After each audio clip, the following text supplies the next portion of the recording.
Oh, who knew? Morning, everybody.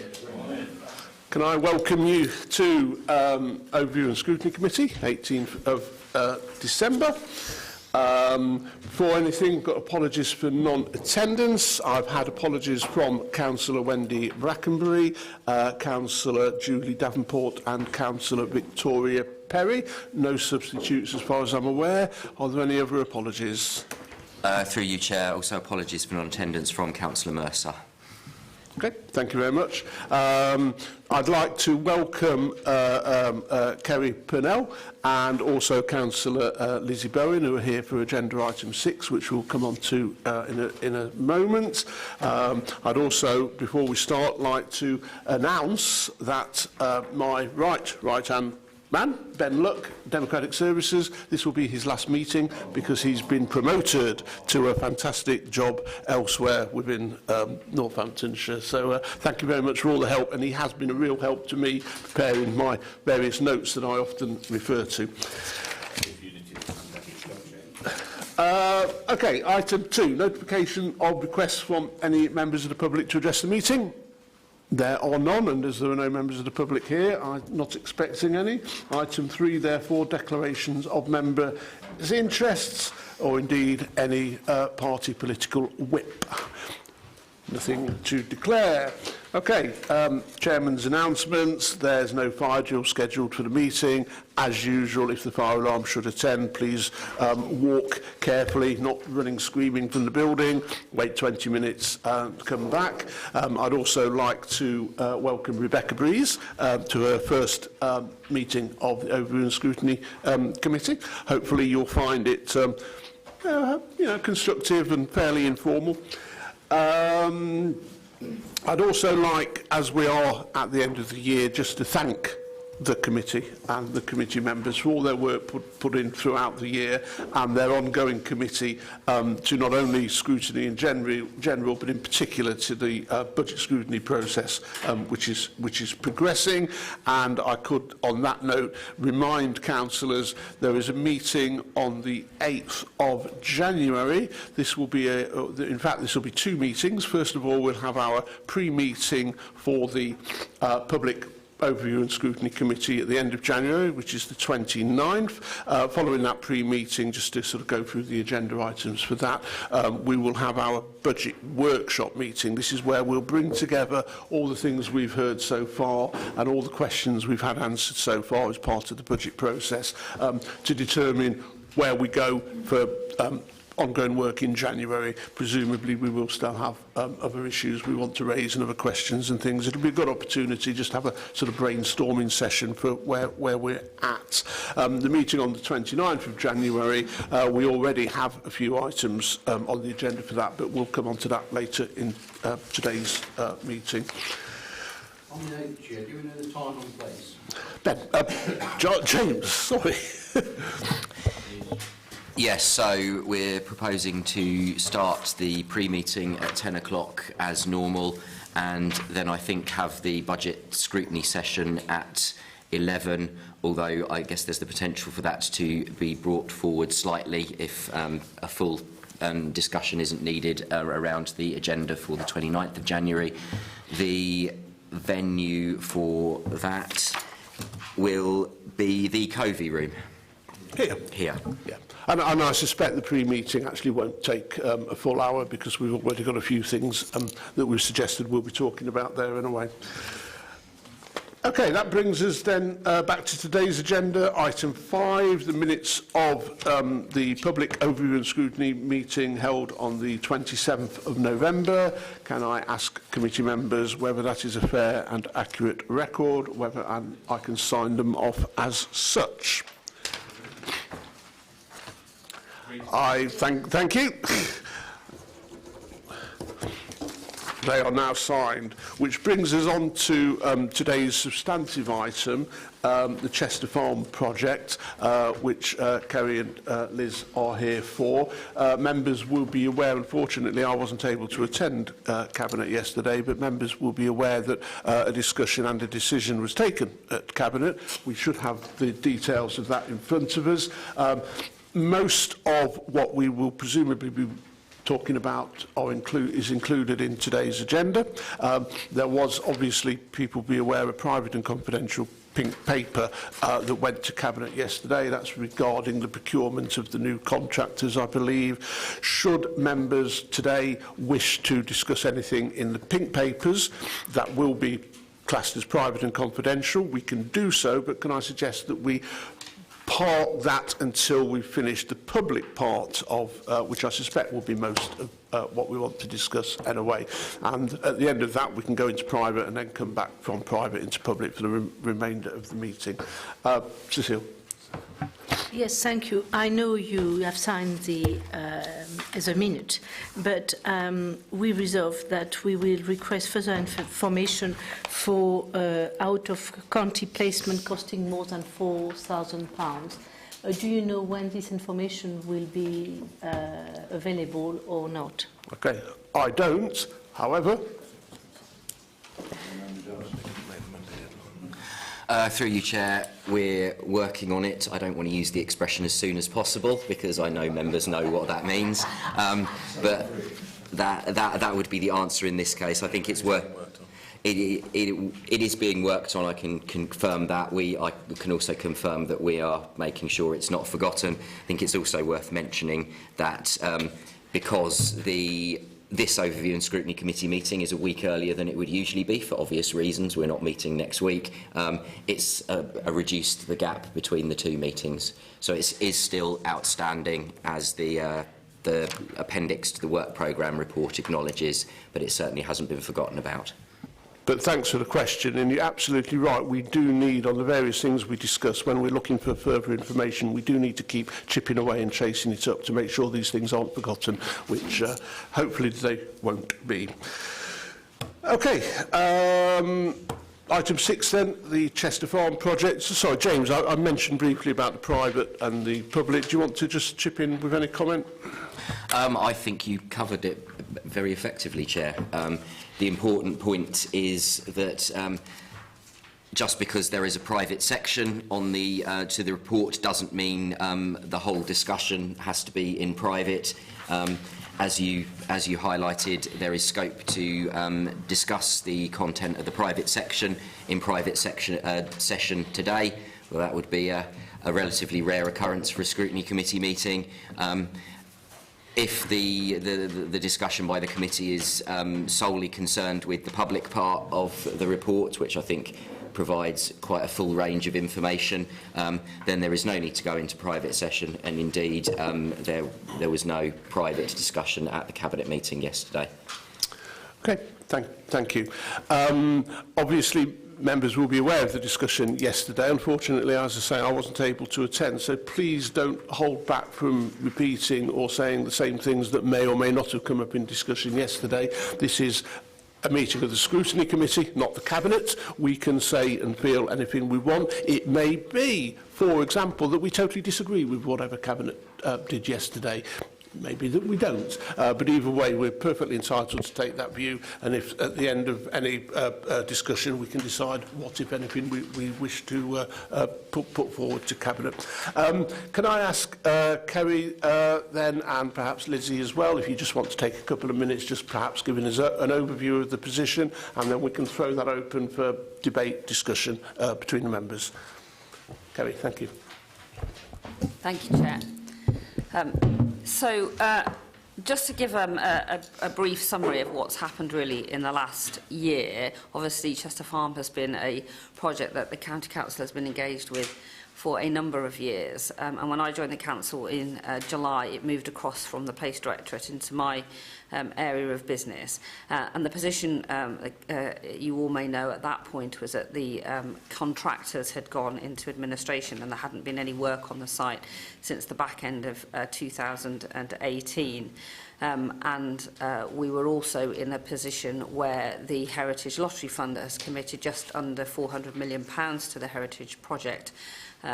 Were concerned, therefore, about how we were going to move forward and progress the project, and had therefore put a a halt on any payments that they owed us and any future payments until a piece of work was done.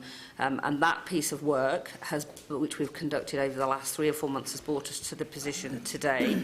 So as well as entering into negotiations around the administration of the Shaler contract, which the pink paper refers to in more detail, I took the opportunity to work with the team to have basically to take a step back and say, well, what are we trying to achieve here?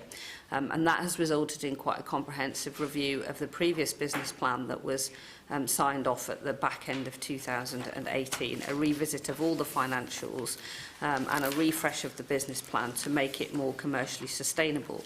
There was quite a lot of value engineering that had been done in the previous version, and we've obviously done quite a lot of market research, market testing and benchmarking to get us to this position. I certainly felt that value engineering did not put us in a good commercially sustainable or give the opportunities that we needed to make the site commercially sustainable. So, and it was also about making sure that we were opening up a multifunctional site. So yes, we have heritage and education products and objectives that we have to achieve to meet the HLF criteria. But in order to make it a financially sustainable site, we needed to look at the best use of all the buildings and areas on the site. And that's what the new business plan addresses. So there has been some changes about functionality and use of some of the buildings and more ambition about how we can make it a visitor destination. So its USP is that it will be a heritage park. So yes, it will be open to schools and partnership with university. It will obviously have the whole archaeological significance. It is a massive site of national significance archaeologically with all the Roman heritage. And that we need to maximise that, but we need to do more than that in order to make it sustainable. So it's about making it a visitor destination, both for local people and beyond, so that people will come, but they will also come again. So we need to keep reinventing what the site offer is, particularly around the interpretation and the design and the interactive offer that will be in the main house and other parts of the site. So we've refreshed the business plan. We've also, for HLF, developed a transitional plan so that we can demonstrate how we intend to take the business plan from where it is now in terms of ambition into implementation to get us to a position where we open the site in the autumn of 2020. So that transitional plan, a comprehensive business plan, this is a summary, the document that Cabinet saw that you've seen is a summary of a much longer document for HLF purposes.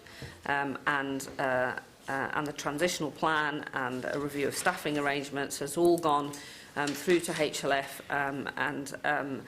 Lizzie, while I was on holiday, kindly attended quite a gruelling meeting with the HLF in November with a colleague of mine to address all of their concerns, and the HLF have now given us their support and have given us a renewed commitment to pay the outstanding balance of the grant, but also to extend the grant period to October 2021, which gives us an opportunity to finish the site and take it into 12 months of operational business.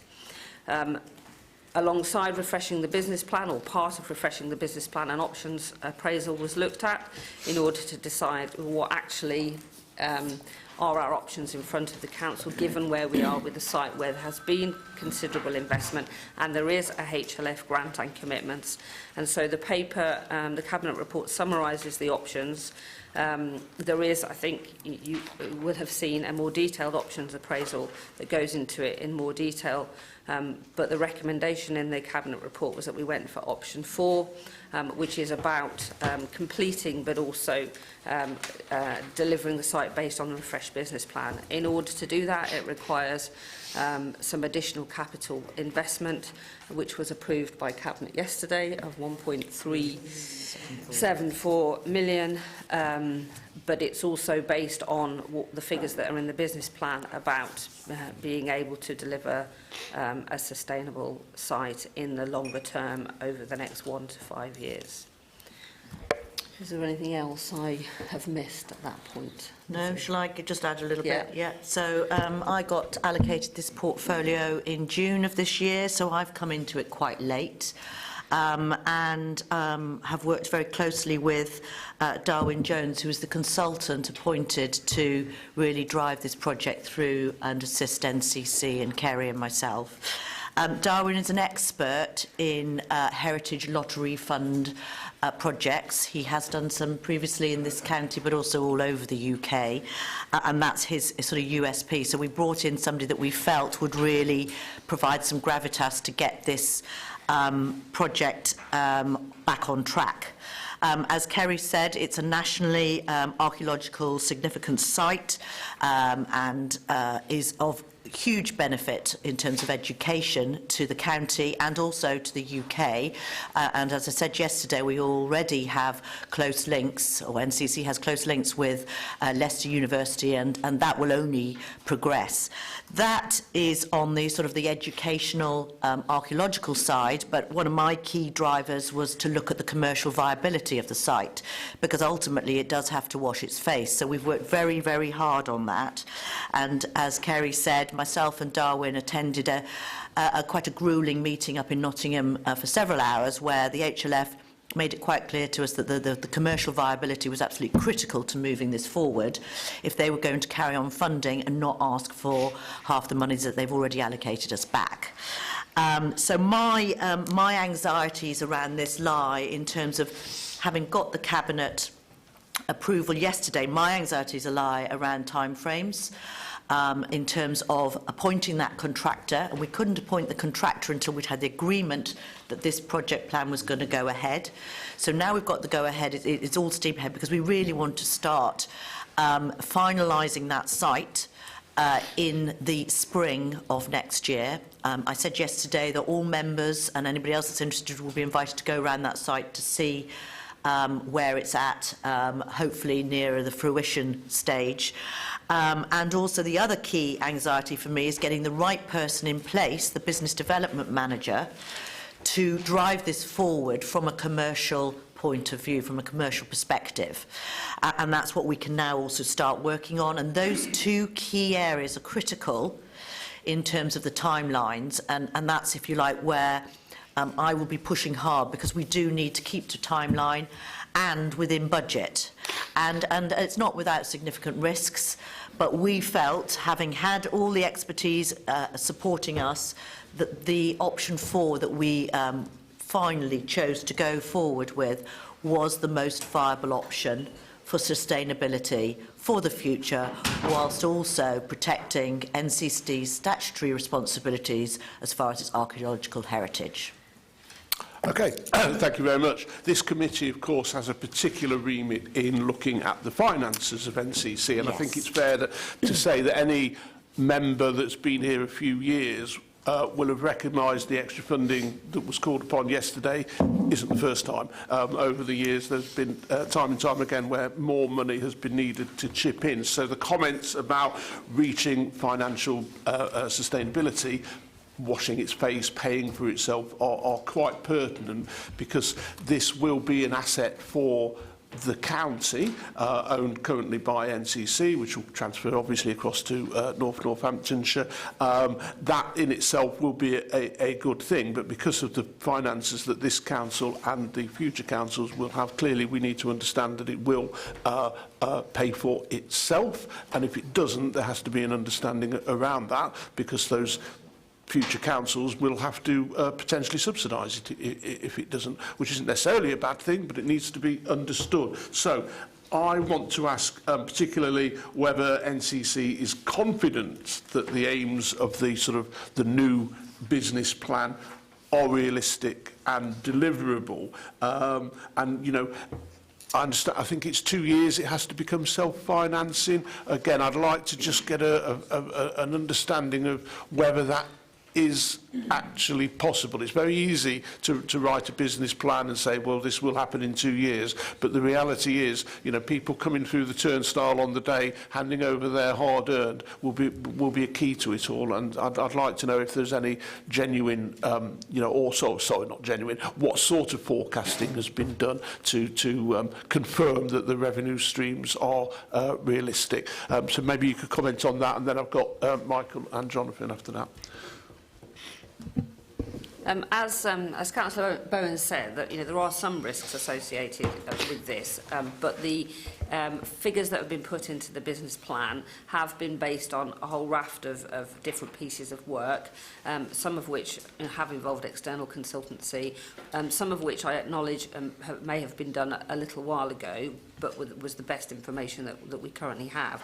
But we have also undertaken some more recent benchmarking of other venues around certain of the income streams that we've put in around events and around cultural performances and around guided tours, things like that. So we've done some market testing, and we've also re-looked at the commercial viability of leasing some of the office spaces. So we've very recently brought experts in to help us revisit the renting or leasing of office space, which has meant there is a change in the business plan in terms of where we're going to rent that office space on site. And all of that work, which has obviously been quite considerable, has led to the forecasts that are in the business plan. I personally think that in terms of those figures, we've erred on the conservative side, and I thought that was the right thing to do at this point. And I'll give you a couple of examples. There is evidence in the business plan about income that we might receive through the Archaeological Resource Centre and the costs that we would receive for storing archaeological finds as part of the planning process. So we put some figures in there, but we've very recently, in the last week, done another piece of work, and it turns out that our estimates are particularly on the conservative side, and we would make more money from that based on our latest piece of information. We've also, at the minute, not got a specific plan for one of the buildings on site because we didn't want to put something in based on assumptions. We want to find a viable solution. It was one of the buildings that we were originally going to rent for offices, but have been told that won't be commercially viable. Now, we don't want to just leave it redundant and empty. We are actively looking at what our options are for that, and that income stream is yet to go in the business plan. So yes, there are risks. I think we're probably about 80% confident in terms of delivery, but it won't just happen. We're not just going to write this and sit back. It is so dependent on a whole raft of things, particularly on the role, getting the right person in as the business development manager. We've already developed a new job description that's been evaluated that will go out imminently, as soon as we possibly can. But we also understand that the marketing around this is going to be absolutely critical, both in terms of developing a real clear marketing plan, but also bringing in some expertise to deliver that. So we're not resting on our laurels at all, I can assure you of that. And I'd just like to add that the Heritage Lottery Fund, there's this tranche of senior investment managers, financial managers at the top of the tree at the Heritage organisation, and they are giving us a lot of support in terms of helping us to benchmark against similar sites in the UK. They attend every meeting, our progress meetings, which are every month, and they are scrutinising this beyond what is normal, but because of where we've come from and how long it's taken to get to this place. So hopefully, I mean, I'm not a Heritage Lottery Fund expert, and I will be open about that, but hopefully with their expertise, and particularly for me, it's my drive to complete this within a timely manner, and that's where my anxieties lies, is that we get going on this, because there has been so much delay. So hopefully with Kerry's expertise, Heritage Lottery Fund's expertise, and my drive to want to complete this on time and in a commercially viable way, we've given it our best crack at doing that. But there is, we are 100%, I think it's fair to say, would you? Yeah. Yeah. Okay, thank you. Before I bring other members in, just a supplementary to that, a couple of times it was mentioned about the marketing, which absolutely I think is vital. A lot of people locally and obviously nationally have got no idea about this yet, so it needs to be, its profile needs to be raised. I notice in year one, other costs of 180,000 in that year are significantly higher than years 2, 3, 4, etc. Is that because that will be used as a sort of big launch, a big sort of marketing project in year one? Yes, that okay. There will be more investment in the first year, but it won't stop. No. It will be an ongoing piece. Okay. Michael, you've been patient. Thank you, Mr. Chairman. Could I just begin by echoing what you said about Ben Luck's contribution to this committee? I think he's done a first-class job, and he'll be missed. Thank you for your support on that. I think looking at our experience in NCC and looking at sort of national experience of capital projects, whether at a large scale, whether we're talking about Crossrail or HS2 or Chester Farm, I think there is a general law which applies that looking back on these projects, that the costs are usually underestimated and the income is usually overestimated. So if I could sort of bring my questions down to the figures which are on page 20 and 21. As far as the capital injection is concerned, the £8.3 million funding exposes NCC, and that brings another question which might be addressed at later in the meeting about how this is going to be handled with the morphing of NCC into the two unitaries, and which of the two unitaries will have, as it were, ownership, if that is the case. There's no mention of any of this in the report, but you might like to make a comment on that. But it's clear that NCC's exposure in terms of the finance is pretty high.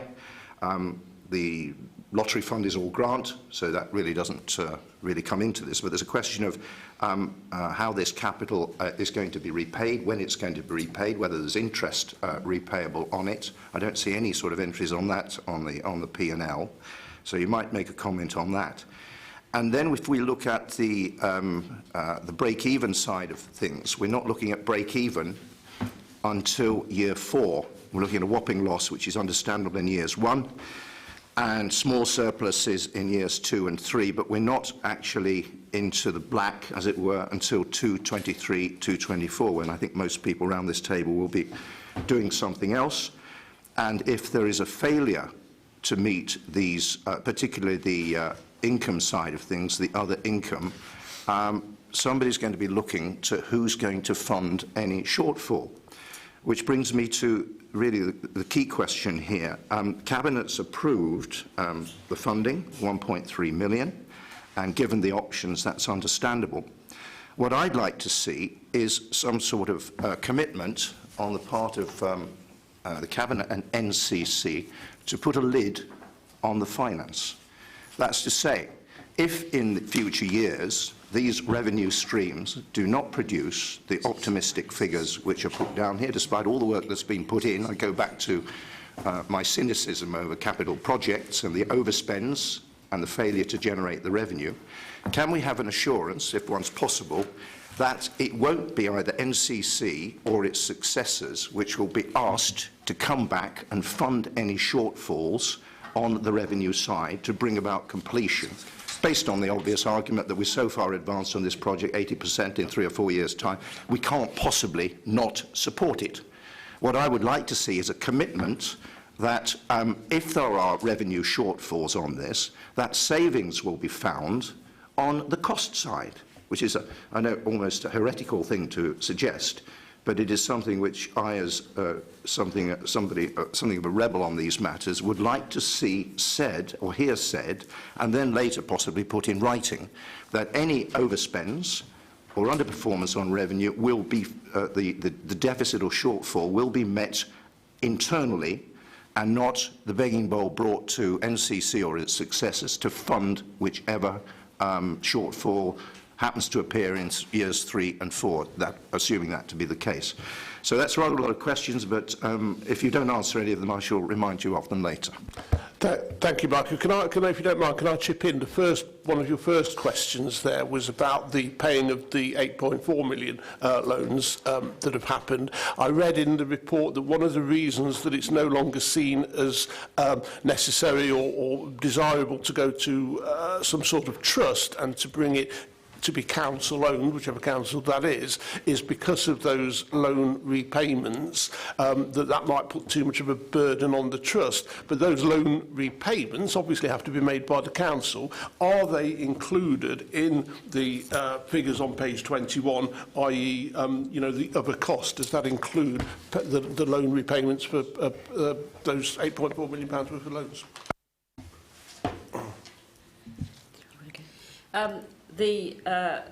The P&L, as it's laid out before you, doesn't include repayment of those. We haven't been asked to put that in in all the work that we do with our financial colleagues.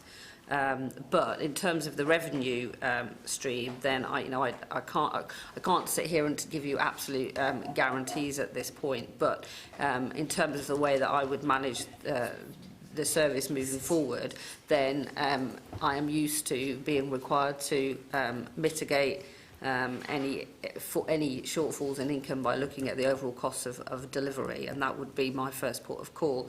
The revenue contribution by NCC, which is listed, is already part of the Archives and Heritage budget. That's not something that we've asked for additionally. That's already part of the budget that I have for my service delivery within Archives and Heritage, so that revenue contribution comes from that as opposed to any additionality.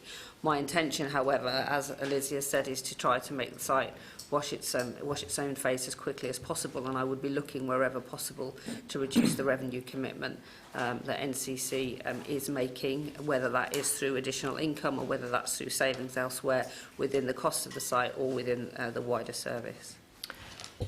Can I just, before you go on to the questions, just also add to that there's two areas here. You've got your archaeological bit and you've got your provision of education to the county, and there is a cost associated with that, which, as you've already said, is in your revenue budget, and that isn't something that there's necessarily a quantifiable payback, because that is part of what NCC is obliged to provide in the future. Where it comes to the commercial side, and I'm sure Kerry and other people in the team like HLF, if there are overspends, then we will not be wanting, I certainly would not be asking and coming out with a begging bowl, asking NCC to provide for unnecessary overspends. It's going to be a balance. And I think I'm certainly of the mindset of not giving away money unless there is a valid reason for it. So I completely understand your cynicism, Councillor Clark, completely, because I think we share the same cynicism. What we've done is we've come to this fresh, both of us in June of this year, and we've tried to make the best of where we're at some years after there's already been about 7 attempts. So what we've tried to do is make the best of what we got, knowing that this also has an archaeological significance to the county and also to the UK. Michael? Yeah, just to follow up on the initial comments regarding the treatment of the loan.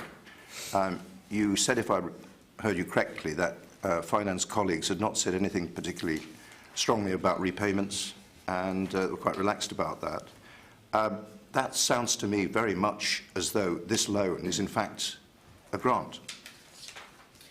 So we've got the HLF lottery grant, yes, that if we didn't go ahead with this, all those monies that we've drawn down already would have to be repaid. I'm not disputing that at all. The question is, the 8.3 million injection from NCC is put down here as borrowing. You said in your reply that finance colleagues regarded this in a relaxed manner, and there were no proposals for any repayment of either payment of interest or repayment of capital within this 5-year window. That sounds to me very much at some stage in the future that this borrowing will be converted into terminology like a grant. Is that not the case? I can't answer that. I would need to liaise with finance colleagues. Obviously, finance colleagues have been involved and have scrutinised the business plan and the cabinet report. I will endeavour to come back with a more clear answer to your question about the repayment of the capital borrowing, because at this point I don't have an answer to that. There's no mention of it in the plan, is there? No, you're absolutely right. Yeah. And yet it's the largest element within the capital structure. I think, that borrowing has obviously been taken out by this council as part of its treasury management function. The repayment of those loans clearly is being looked at as the council as a whole. But yeah, I think Michael has a point. It might be that £100,000 a year or whatever it is on those interest payments should be somewhere included as to whether or not, the facility is actually generating enough to sort of pay those, rather than, you know, it being just the council somewhere, you know, on its books. You mentioned also, if you don't mind, and I've got people waiting, but you mentioned also that if there was any overspend, you don't want to come back to the council, whichever council it is, with a, quote, begging bowl. But of course, this is a council-owned facility. If there is any overspend, the council, whichever council it is, will have to pick up that tab, obviously.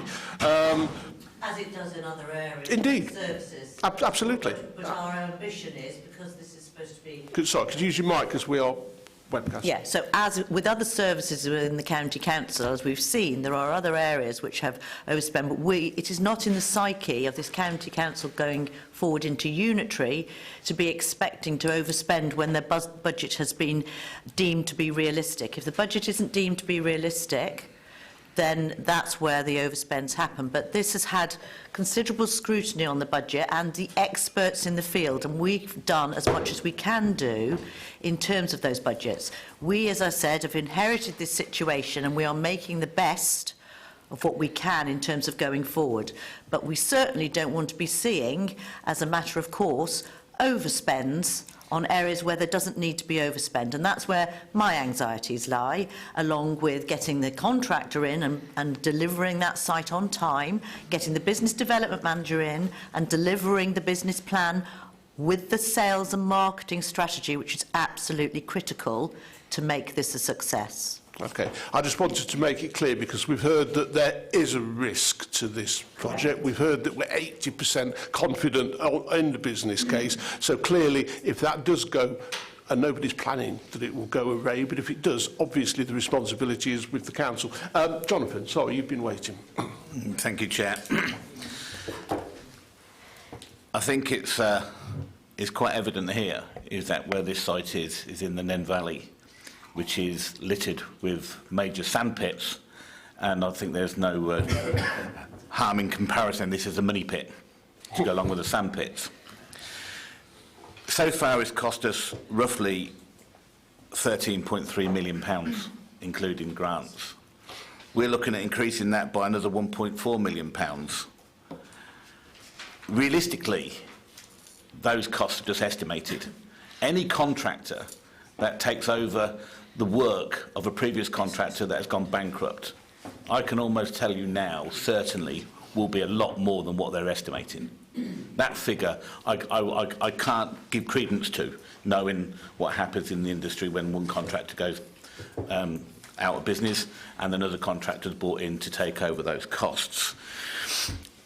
It's also interesting that we're having a proposal for up to 2025 of where then you turn into profit and turn in a profit. By 2025, the profit is 81,000 a year, but forward line that with a loss of 102,000 over a 5-year period, you're only anticipating a profit of £120,000.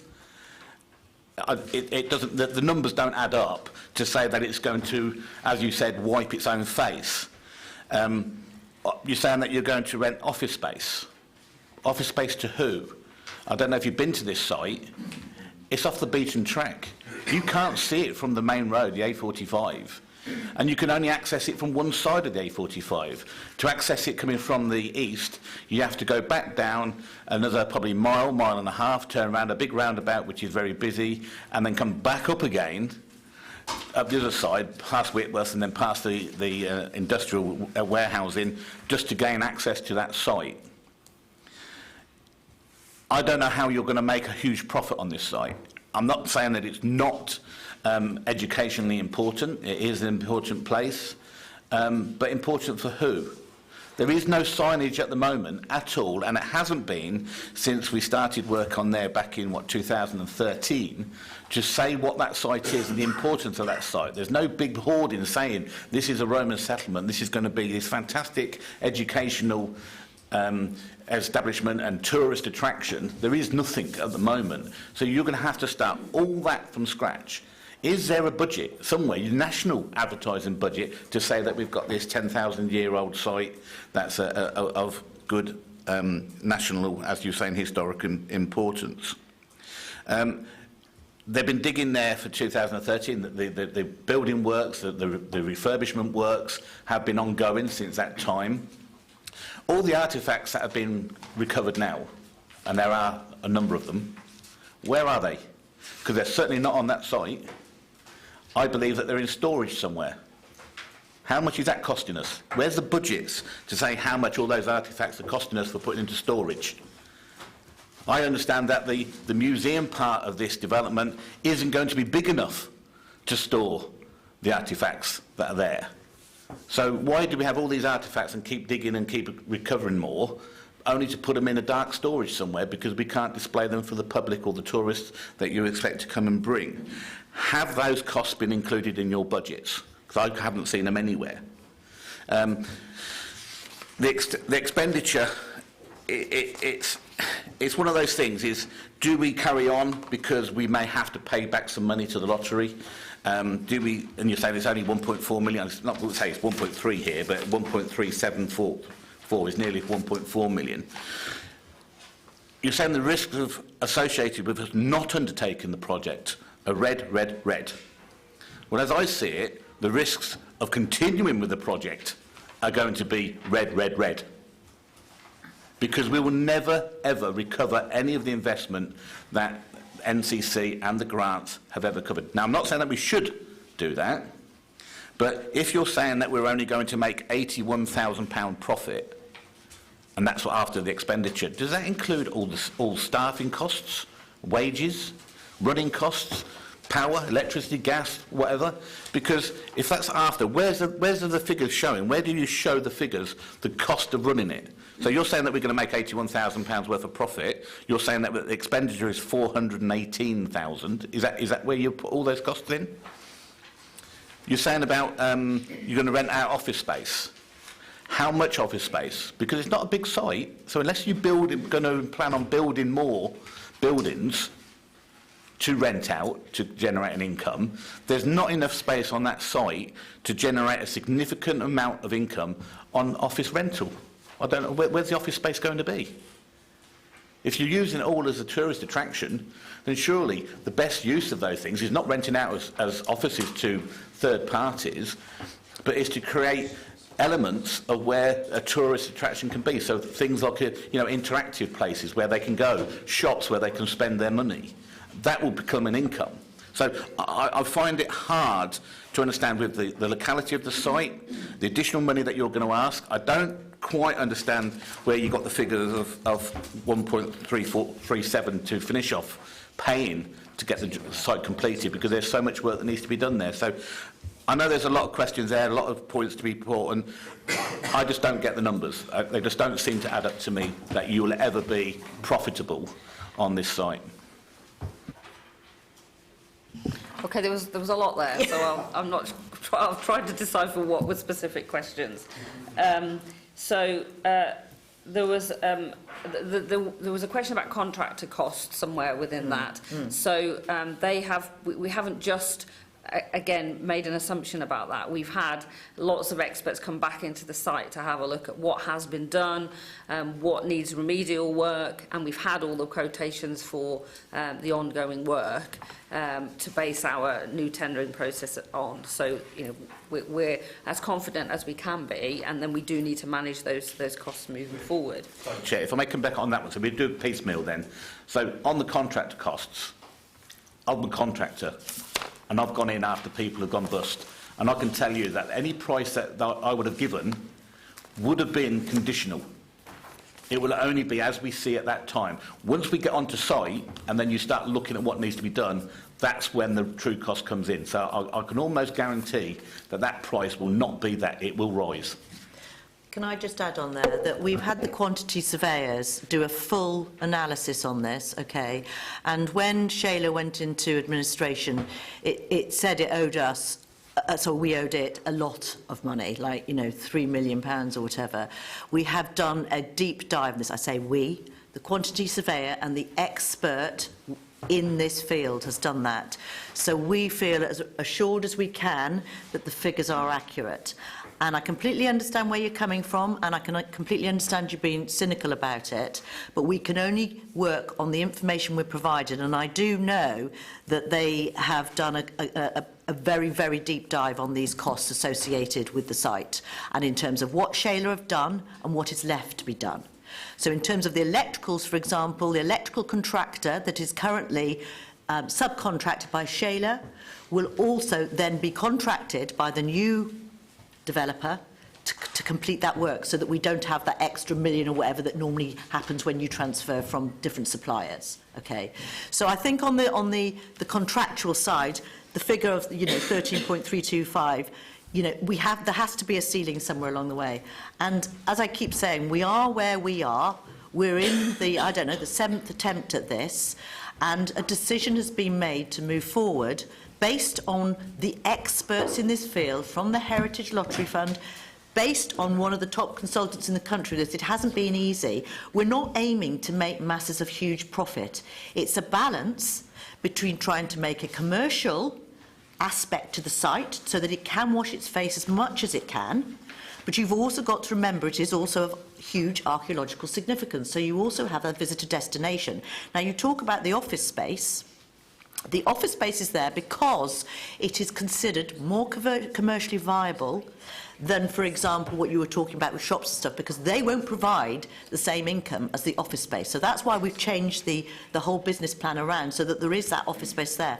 And we've had, again, 3 top agents, those well-known names that we don't need to mention now, who have come in and looked at the office space and said, there is a dearth of opportunity for office space in certain areas of this county.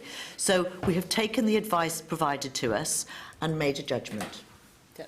So there was always office rental in the original business plans over the years, and all we've done is looked at exactly how we would provision that. So some of the units would be, rather than using them for education space, we're using one of the larger new builds for education space and putting more bespoke, unique office space for SMEs in some of the converted buildings, because that's what's been recommended to us.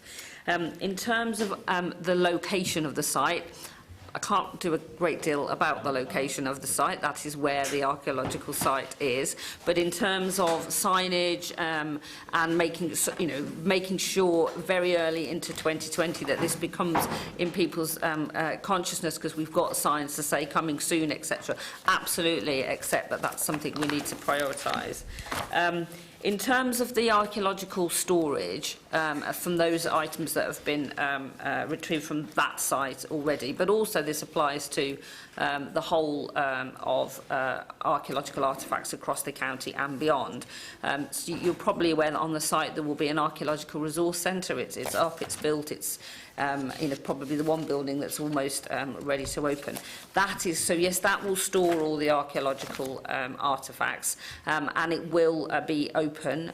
So it won't be, if you just rock up to Chester Farm to have a look around the site, you wouldn't necessarily be able to wander around the Ark, but the provision to book trips around the Ark will be there, and then there will be artefacts on display, and there will be guided tours. Obviously there will be lots in storage as well, and we will be gaining an income from the storage of those artefacts under the planning regulations.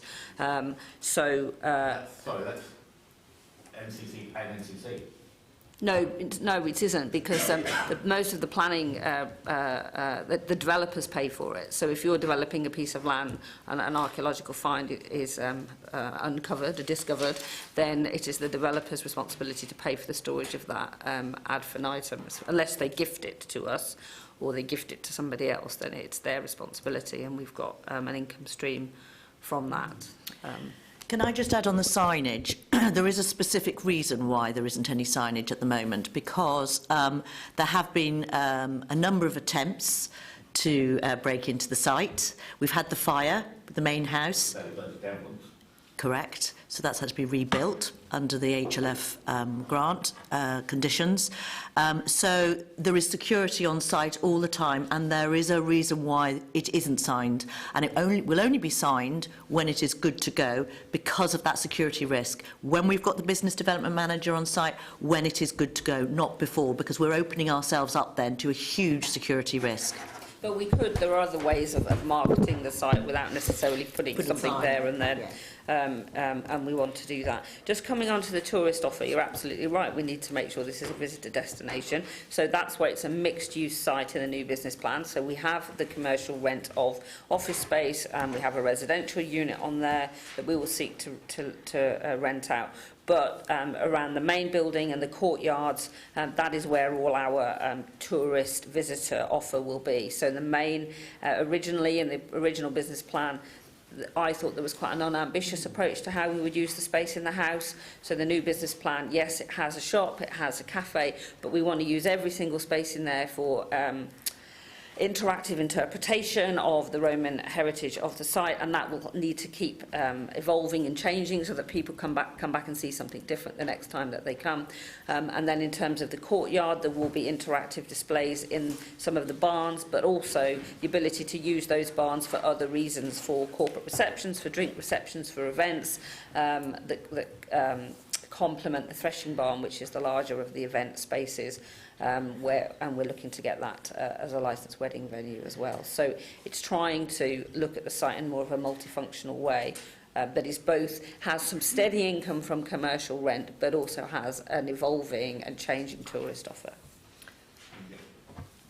I get what you're saying there, and the commercial aspect of it is you can dream and you can say it's going to be like this.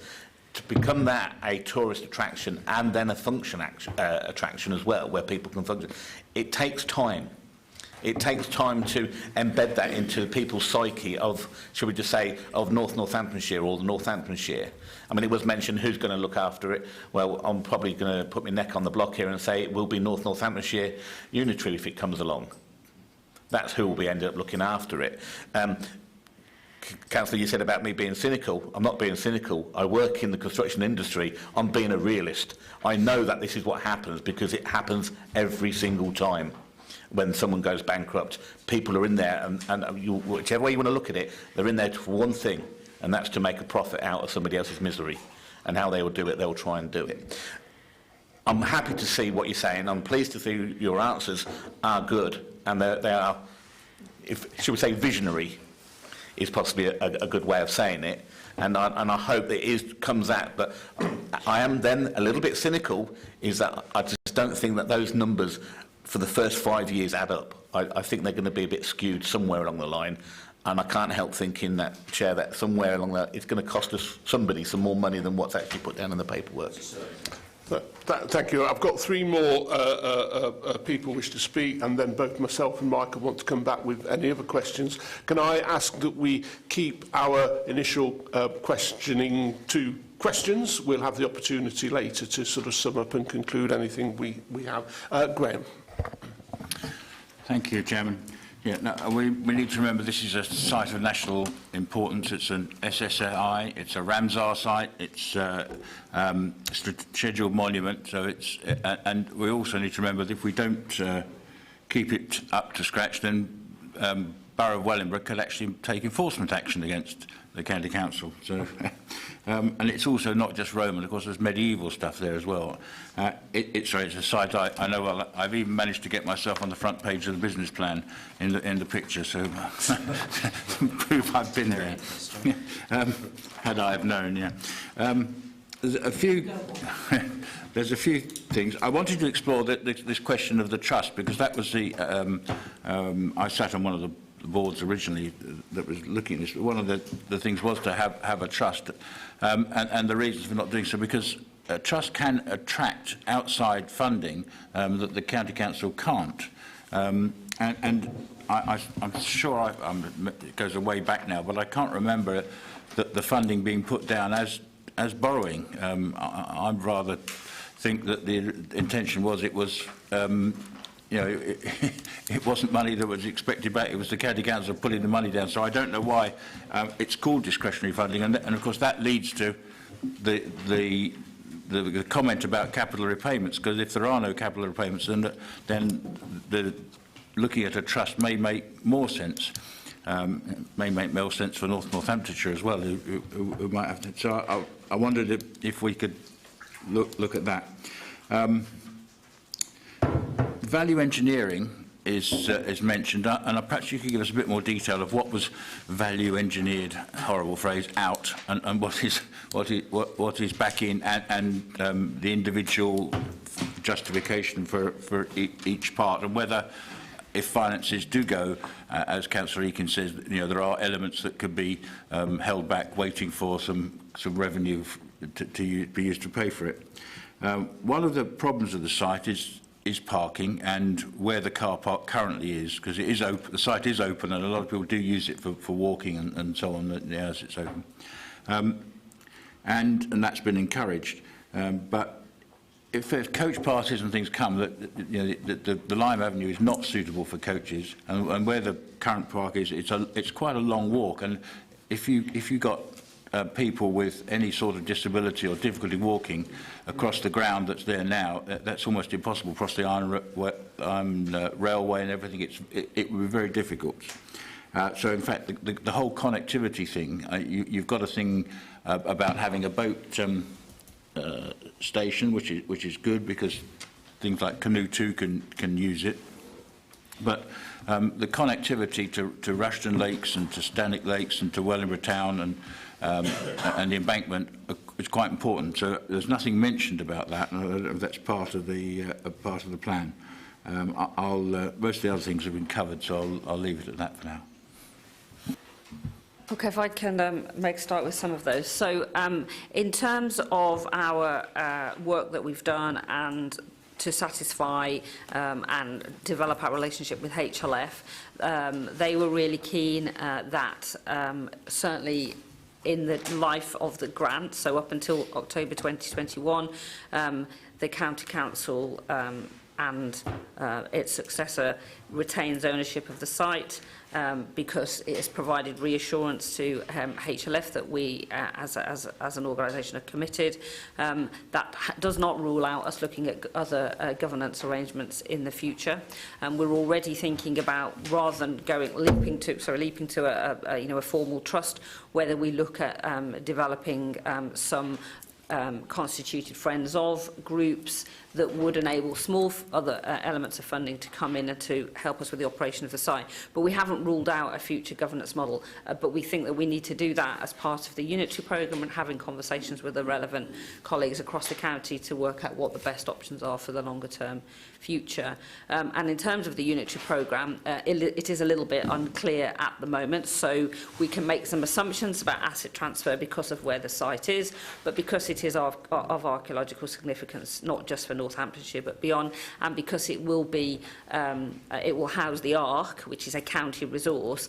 I, at this point, haven't made a simple assumption that it would, be run and owned by Northants. We generally just don't know the answer to that at this point. In terms of the value engineering, so my understanding is that the main value engineering that came out was the residential unit, which is linked to the main house. The two new build office spaces, so there's two large buildings that were put in.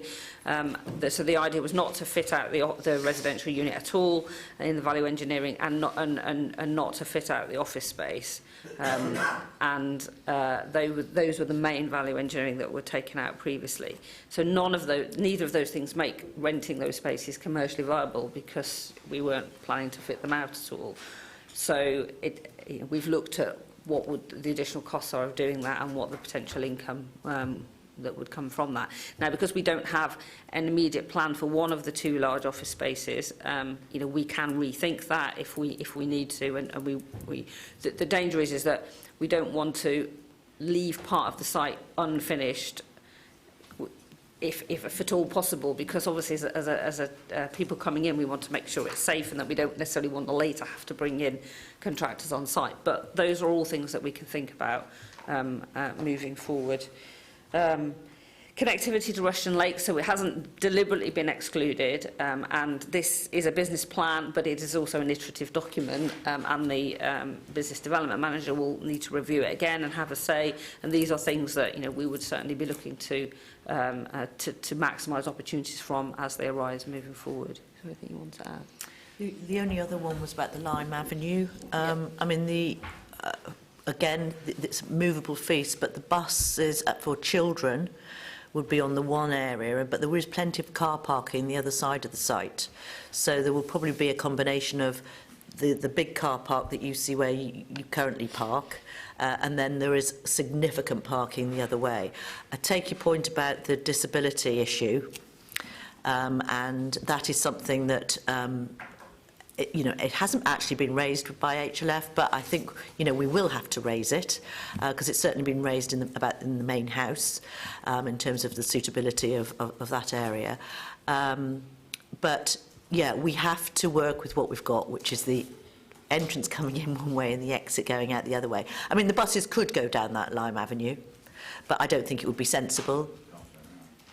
No, but they wouldn't need to turn around because there'd be a route through, so they wouldn't have to turn around. But the highways is what it is, and that exit going off at the top, which, you know, there have been concerns expressed about that as well, and meeting onto the dual carriageway. It is safe. I mean, you know, if you're doing it yourself, you'd probably want a little bit more of a leeway going onto that road, but it does meet the guidelines by highways, because I've checked and double-checked that one as well. I mean, the point about the coaches is that a lot of coach trips are retired people who, you know, the mobility is reduced. So, you know, to make it successful, you need to attract those. And if they find that they can't make full use of the site, then that will detract. Yeah, I mean, I think the big attraction at the moment is for schools, but I completely take your point, and we will have to, I say we, we'll have to find a solution to that with buggies or something. I just don't know at this moment in time, but it's a good point. Yeah. They do. It's a difficult one, that. Sorry, Malcolm. Malcolm, could you use your mic? But I will allow you to speak, although there's a couple of people before you. It's taking all this information in at one time, you know, one gets a bit muzzled. But the disabled bit is important, but this is heritage stuff. And I can name you several castles up and down the country where there's no way disabled people can use it. So it's not a new problem. It's one that you'll take on board, obviously, you know what I mean? But it isn't a stopping point, in my opinion. Yeah. Okay. If I may, Chair, I would agree. When I went in and visited the house, the original plan was not really to make use at all of the upstairs because of the DDA issue. And I said exactly what you have said there, that actually yes, it's an issue, and it, you know, and if I could put a lift in, I would, but I'm not allowed. So we have to still make the best use of all the space we have, because there will be people who will be able to visit the upstairs of the building. So. Thank you. Cecile.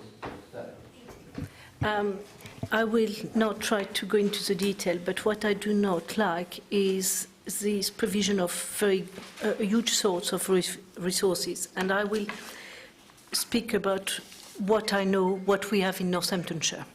So we are not the Ashmolean Museum. We are not even, I mean, if you go to Chester, you have a medieval, you have the arena. You go to, but where we are here, we have Arundel, which has Level Bill. We have one of the most ancient church in all of England, which is in Brixworth, and it's not. So we have a richness in Northamptonshire that nobody go to visit. And for example, I will talk to you about two things that I know. It's in my division. One is Kelmarsh. Kelmarsh has lottery fund and has an interactive play. It was downstairs, upstairs, and with Downton Abbey, they thought they will have. And they just wash their face because it's a trust. It's very difficult, and Kelmarsh has two things that it's a beautiful house. They rent for village they rent for wedding reception. They have a cafe, and they have Nancy Lancaster, which for the American is a things, and they cannot even go on that. So it is quite difficult. And Kelmarsh also, their main thing is a festival called Shambhala. And Shambhala is what makes the money. And it's the biggest festival of its kind in England, and we don't advertise it. So it's on our doorstep. So when I have all those projections of how great we will be, we had the Battle of Naseby. The Battle of Naseby was the perfect thing to have an interactive as you want to do in Pompey. We missed it. So for me, and if you sell to an Englishman Pompey or archaeology or the Civil War, I know where the Englishman will go. He will go, or Waterloo. But the British, we have the definitive battle of the English Civil War in our district. We did nothing about it. So now, I'm sorry, it might be of international things, but it's one thing. If you go near Chichester, you have a complete village that has been discovered in the 1970s, a fishbowl. Well, they cannot even make to wash them first, and they are much bigger than we are. And it's nicer because you have the sea, you have Chichester, you have all that. So also, for example, we have Rockingham Castle. Did you speak with the owner of Rockingham Castle? Because he has James Watson, Sander Watson, he has really reinvigorated and have, but we are not there. So for us, we are not in that business. We are in the business of taking taxpayer money and to deliver services. That is a service that no one in our electorate want to pay for, because it's not. So how do we do it without losing money? And I agree with you, you inherited something that was there. So could I make, if it's possible, I think your budget for all what you will do is far too ambitious. And if you look at all the things, you go to Burley House.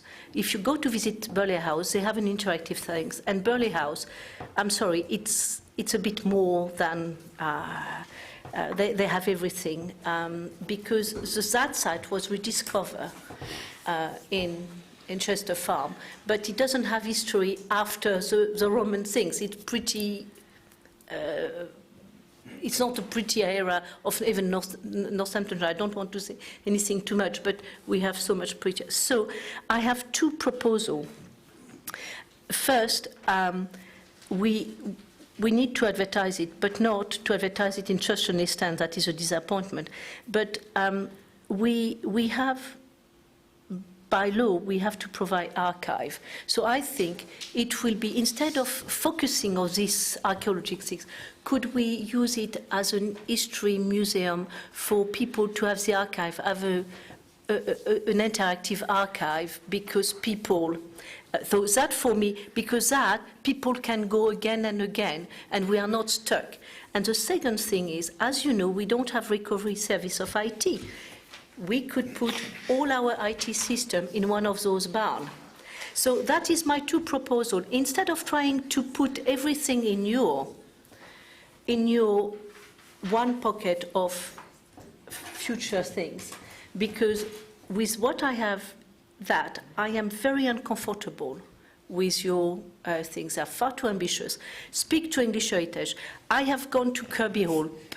Kirby Hall, you go to Lewel Bill, Kirby Hall, you go to the Triangular Lodge. The Triangular Lodge is the only, it's advertising even in America. Nobody come to see it because it's the most iconic little building it has with a, so, and that is also English Heritage.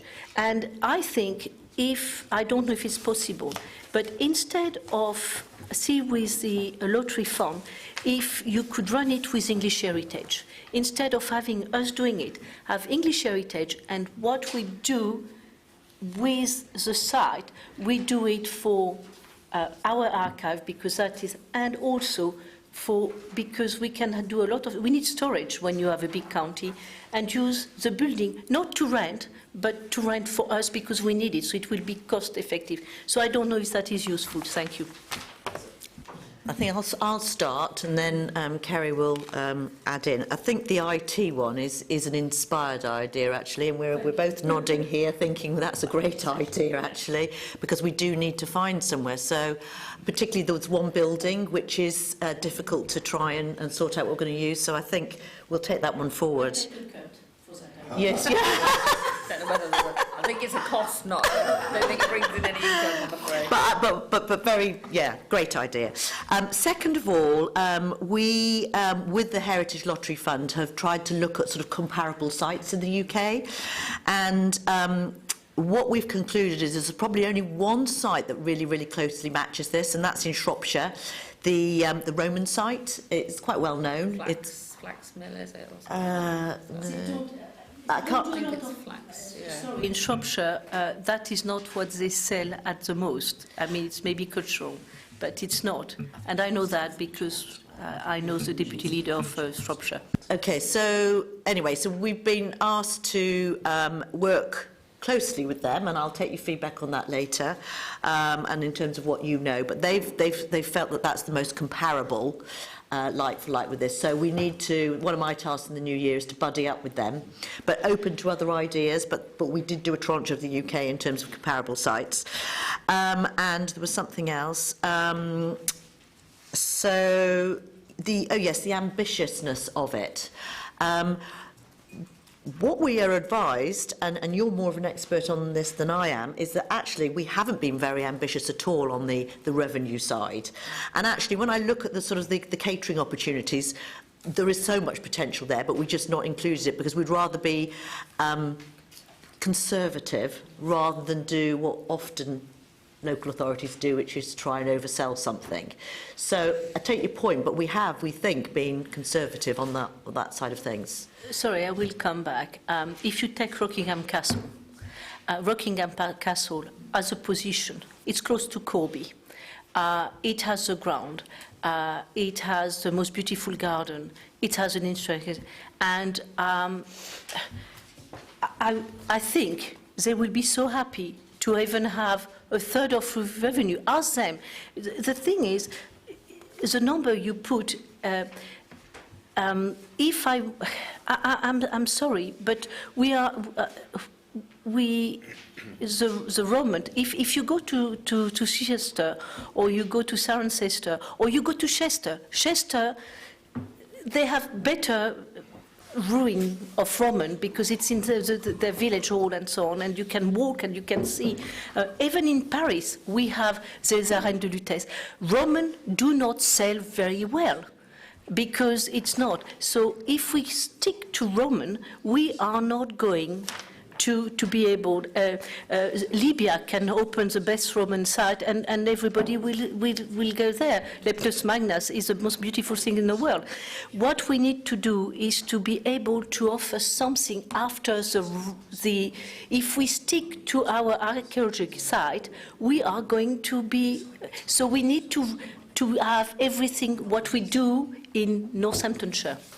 I certainly agree that we shouldn't just focus on one bit of history, and we should look at the site in its entirety, and you know, because it's not just about Roman history. There is more. You know, there's 10,000 years of history there.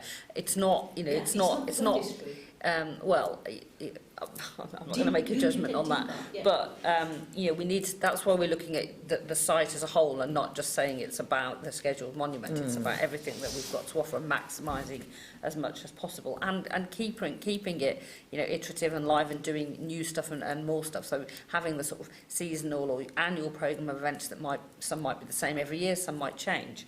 I'll just pick up the partnership. So we have been in partnership with, obviously, with Historic England and HLF, but English Heritage have been involved. It isn't a site that English Heritage are interested in because it doesn't fit their criteria.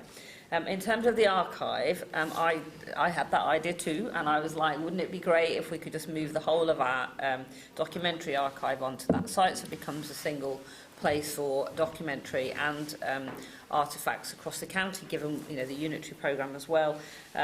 we're not allowed to build any more buildings on the site, and the current configuration for the buildings that we have just do not allow, because the Wootton Hall Park with the basement, just the weight-bearing load and all of that just does not allow, make that possible. We explored that because I was really keen to make that happen, and it just was not feasible, unfortunately. So at the minute, there's not a plan to move the documentary archive there.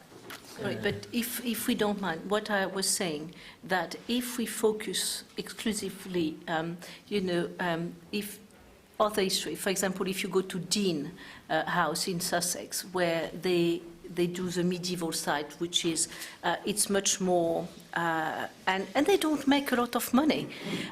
So the thing is, we need to make a bit of money, but it takes also a lot of volunteer.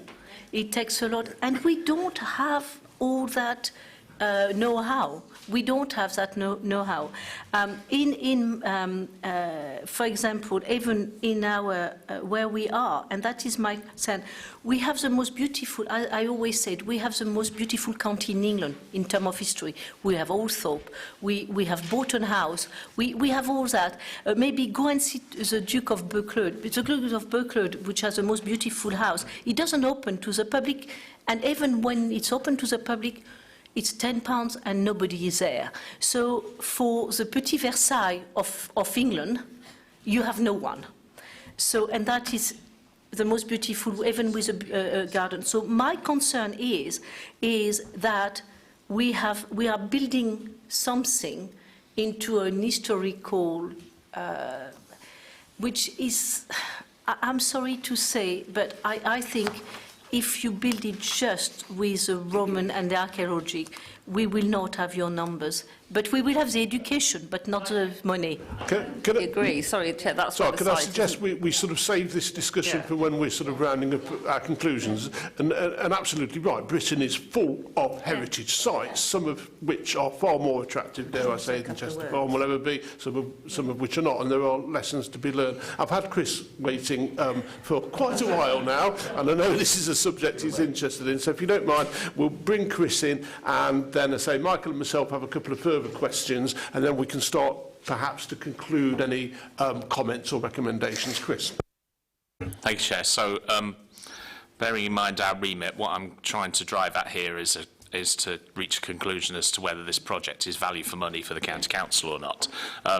We've been told that we have a statutory duty with regard to the site. Let's see if I can find the exact words. Council has a statutory responsibility to preserve and maintain the site's heritage. I'd be interested to know exactly what that means in terms of what it is we are statutorily required to do, please.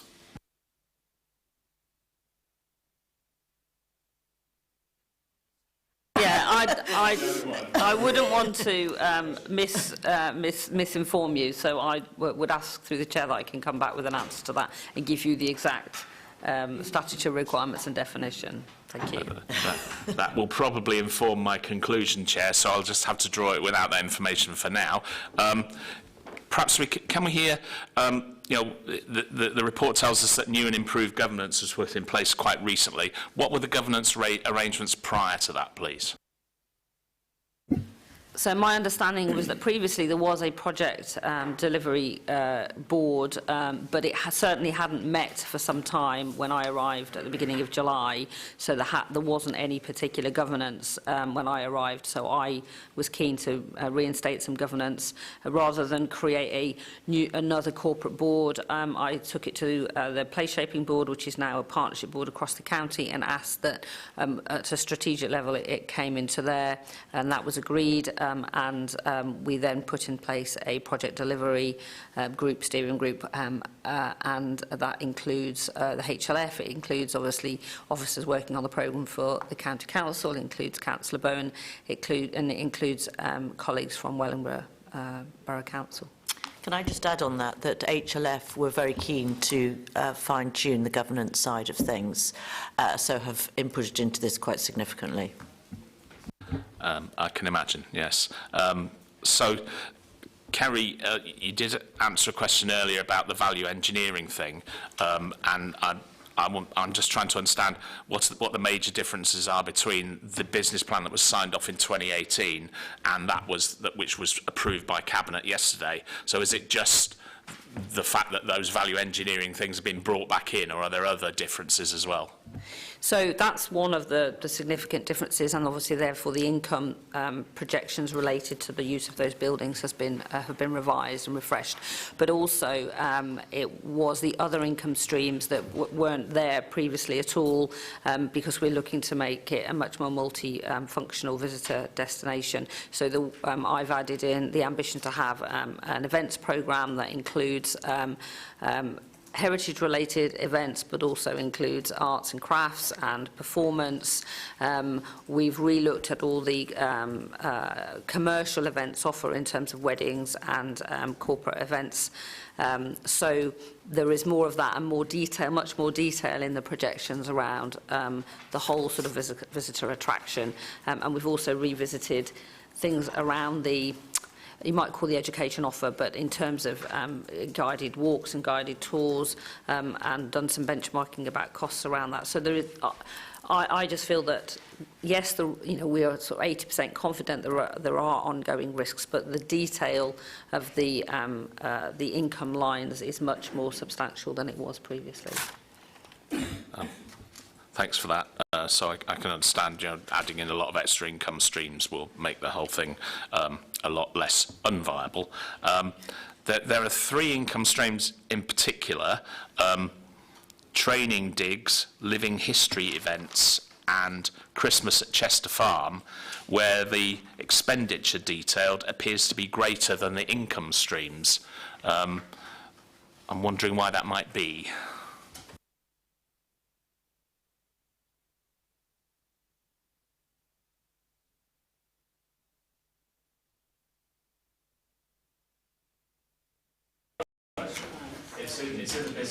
It's in the business plan, Chair. So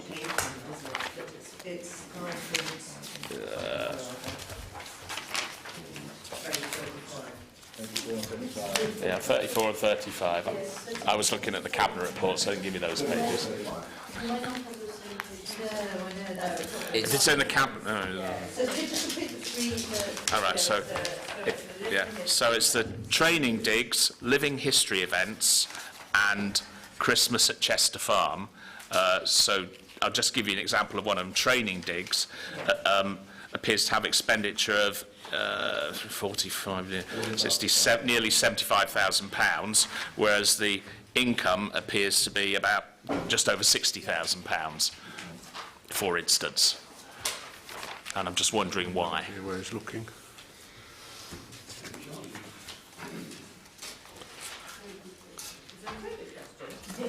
Still not sure where you're looking, Chris. Well, I've got a copy of the business plan, so no, it is.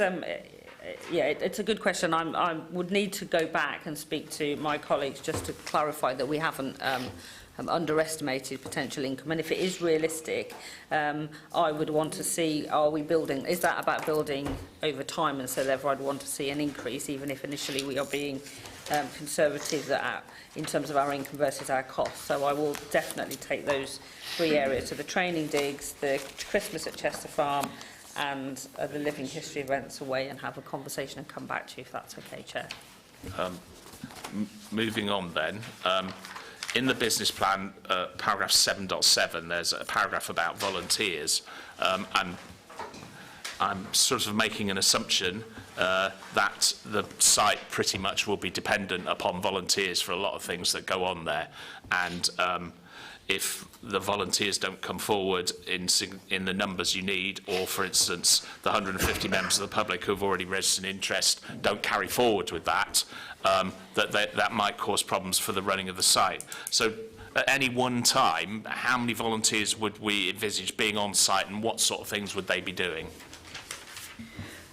So the volunteers, Sarah Bridges has actually worked quite hard on this area, and it's already started in terms of the digs.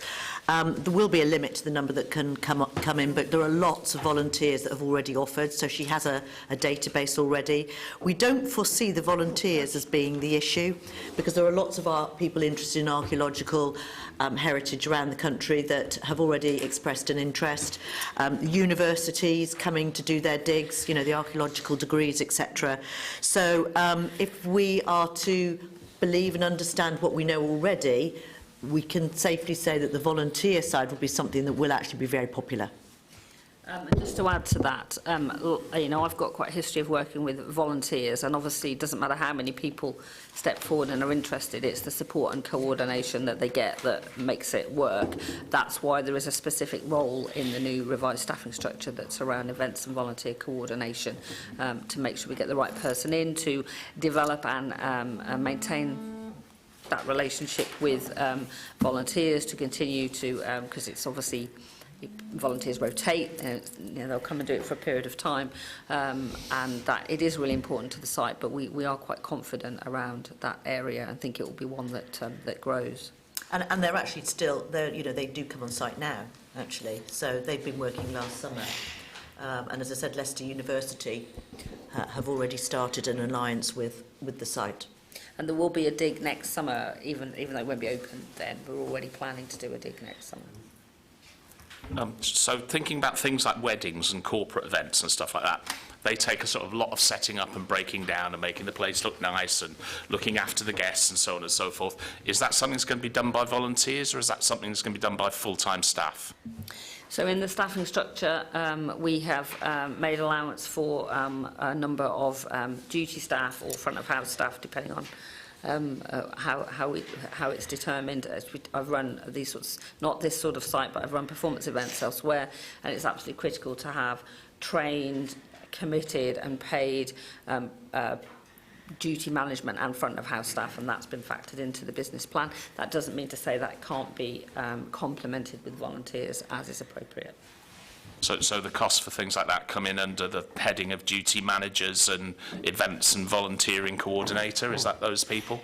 So the events and volunteering coordinator is a specific role about working with the business development manager to make sure we've got an events programme and booking things in and making it happen, and obviously dealing with the volunteers.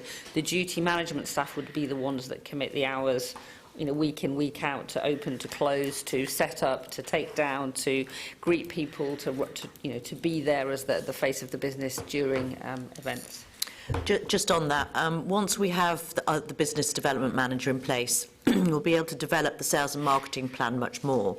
And obviously with events, weddings, that kind of thing, you then have people that will come in through catering companies. Now, we might decide that we have our own catering company that is assigned to this site, or it might be that the different weddings have their own catering. You know, these are things that need to be fleshed out, but until we've got the sales and marketing up and running, we're a little bit early in the day to talk about the finer detail of this area. Okay. We've heard that it's a site of national significance, and that's one of the sort of drivers behind wanting to make sure it's successfully developed. The business plan doesn't seem to show any income coming in for instance, from any organisations that might support sites of national significance. There's a very small grant from somebody called the RPA, and there's the grant from Natural England for stewardship, but that's around land. So why are we not showing any income? Is it just because it's not available, or it's not possible to get it, or we think we might, but we're being conservative about our income projections? What's the reason? It's the latter of those. So there are a number of, I've asked for the stakeholder mapping and plans to be refreshed. There are a number of potential partners, both in terms of the, people who support these sorts of sites, but also potentially commercial partners that might help us with the running of the site. But because we don't have anything particularly nailed down, I did not want to put.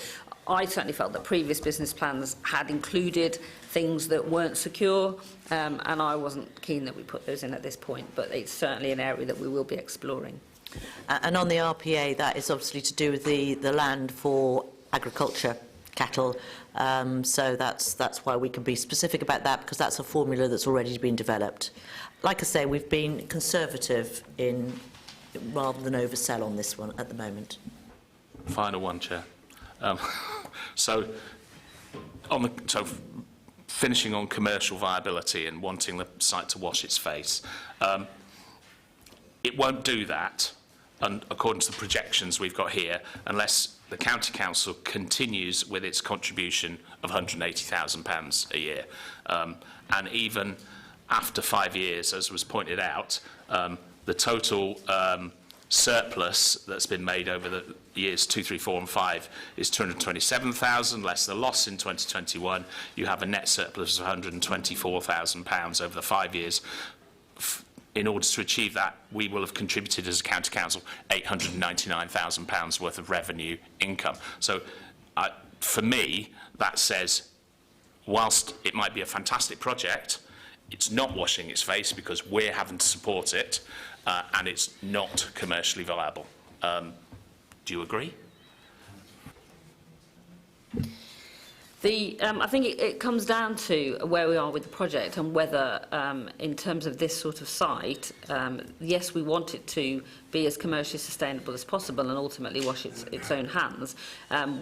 It's a question really for for the administration whether that includes covering all of the staffing costs. So the revenue costs that are committed are already in the Archives and Heritage Service budget. It's not an additionality.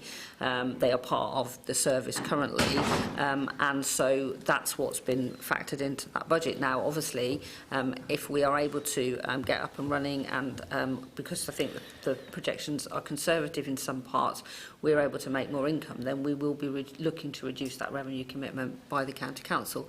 But it isn't an additional revenue commitment. And I'm also going to be looking at the whole of the Archives and Heritage Service next year to make sure we've got all the right roles and responsibilities and functionality to make sure that across the whole service in terms of the revenue budget and NCC's commitment to staffing that I've got the right, that it's value for money and I've got the right resources in the right places, and that might have an impact on that revenue budget as well. But obviously I don't know that, can't give you a definitive answer about that at this point. I think we will try and make it as financially sustainable as we can, where we can, but knowing that the heritage side of things, there is an added value which can't always be quantified in monetary terms.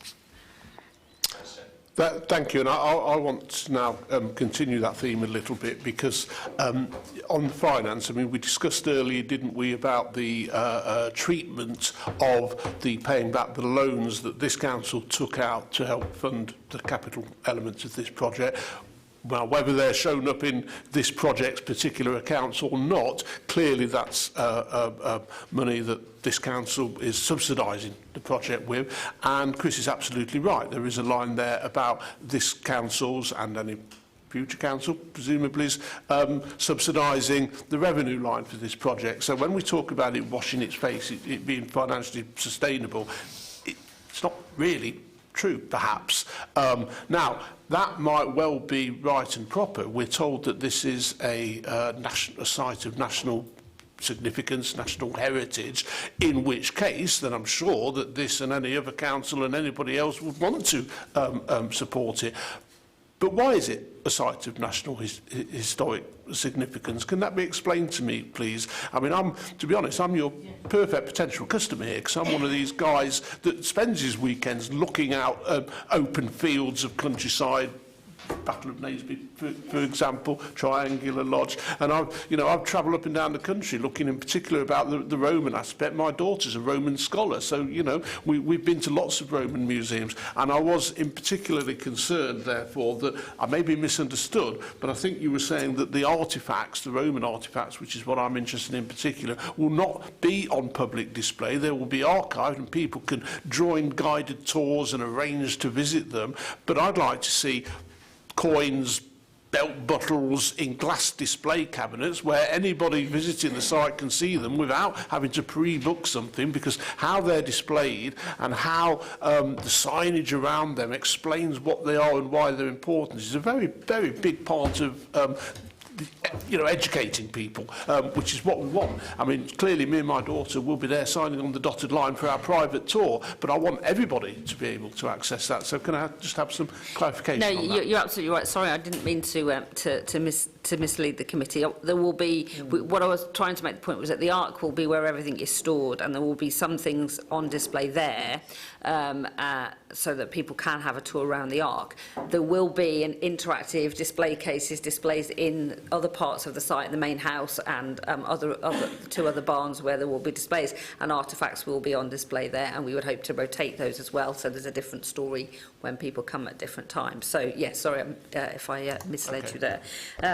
In terms of the why it's a significant heritage site, in short, it's because of the the breadth of the history that the site can demonstrate in terms of 10,000 years, and the fact that it is the site of the scheduled monument. Now, the narrative around that is detailed much more fully in the full business plan that we had to submit to HLF, because that's the narrative that they're really interested in.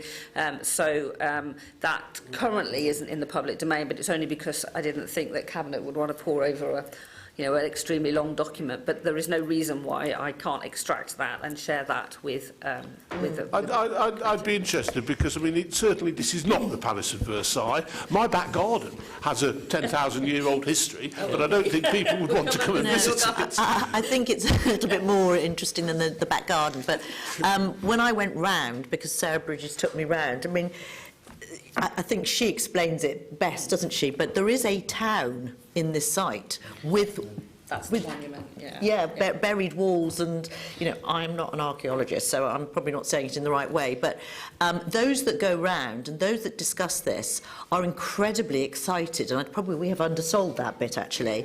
And people like Martin Griffiths at Wellingborough Borough Council. Yes, Wellingborough Borough Council. He is incredibly excited, and we've had an approach from something like 50 business people to possibly input into this. So there is huge potential that we probably haven't again sold. And when the business development manager is on board, we will start making a much more bigger shout about this. But the first part was to get the budgetary sign-off, so that we could then continue. But I think if you asked the local area, they are incredibly excited about this going forward. And I think for the county going forward, as much as we probably don't know as much detail as the historians, it is significant. Okay. Maybe we need to get that excitement infused with councillors. Perhaps we should all visit as well as part of the marketing. Okay. I've got Michael, Cecile, Jonathan and Malcolm, and then if we can, guys, start thinking about concluding any final thoughts, recommendations or conclusions. Michael. Thank you, Mr. Chairman. Just one line I'm looking for in this budget is not there. I can't see it, so point it out to me if I've missed it, and that is the word contingency. Do you not have any contingency in this for the likely overspends or the likely under-recovery on income side? Or is it the case that it is assumed that the lender of the last resort, namely NCC or its successor here, will cough up for any shortcomings? The other point is concerning the payroll side of things. We are very dependent on this particular element as a part of the expenditure budget. I mean, the figures, payroll in year one accounts for 57% of the cost. Payroll in year two is 251k, 65% of the cost. So I just wanted your comments. The payroll seems to be, how should I say, quite generously provided for with all the various jobs here. We have almost a third or a quarter of the total payroll accounted for by two lines, which are your business development manager and the marketing manager. That's almost 100k. Forgive me, but if this was a private sector operation, I would be looking for combining those two jobs. So why can't you? Yeah, I mean, we are in there as a possibility, but actually we don't necessarily see that role coming to fruition. Oh, okay. Yeah. I think we need to make. I think for me, having run visitor attraction venues elsewhere. It is important to get the staffing right, and the marketing side of it is absolutely important. So I didn't want to not put something in there for marketing. It will be in conjunction with the business development manager working out the best way to maximise the marketing resource. And if we don't need to use all of that, or we decide to do it in a different way, then obviously that would be revisited. But it is important to put something in there, because even if it's not a person, there will still be a need to market the site, or if it's part of a person. And the HLF are really keen, as we are, to get this development manager role right. And we've had lots of discussions with HLF about whether the role that somebody performs in the first 2 years is the same role that we might need in the longer term. And I think the answer to that is, well, we don't really know at this point. So I've tried to put everything in the job description that I think we're going to need, both to develop, open, deliver the site initially, and to run it in the longer term. But if we need to revisit that, then we would do, if we find that we need a slightly different skill set 2 to 3 years in than the business development manager, because things are more up and running and it's about stabilisation. Yeah, I mean, maybe I should say marketing resource rather than manager, because that's fluid at the moment. Yeah. The other resources, so education, events and curator, they are not just for, they meet HLF requirements as well. And I've added in the facilities and the duty management resource, because I don't think we can deliver it otherwise. Okay. Cecile, final questions before we... Oh, sorry, Michael. Yeah, Mike hasn't finished. Contingency, please. Can I come back, Chair, and give you an answer to that? My feeling is that we have captured that in terms of the overall approach, but we, as you say, there isn't a separate line that says this is our contingency. So I want to clarify. Why is that? Well, that's why I just want to clarify whether it's because all the figures that we've put in have given us some room for manoeuvre or not. That's what I want to. Okay.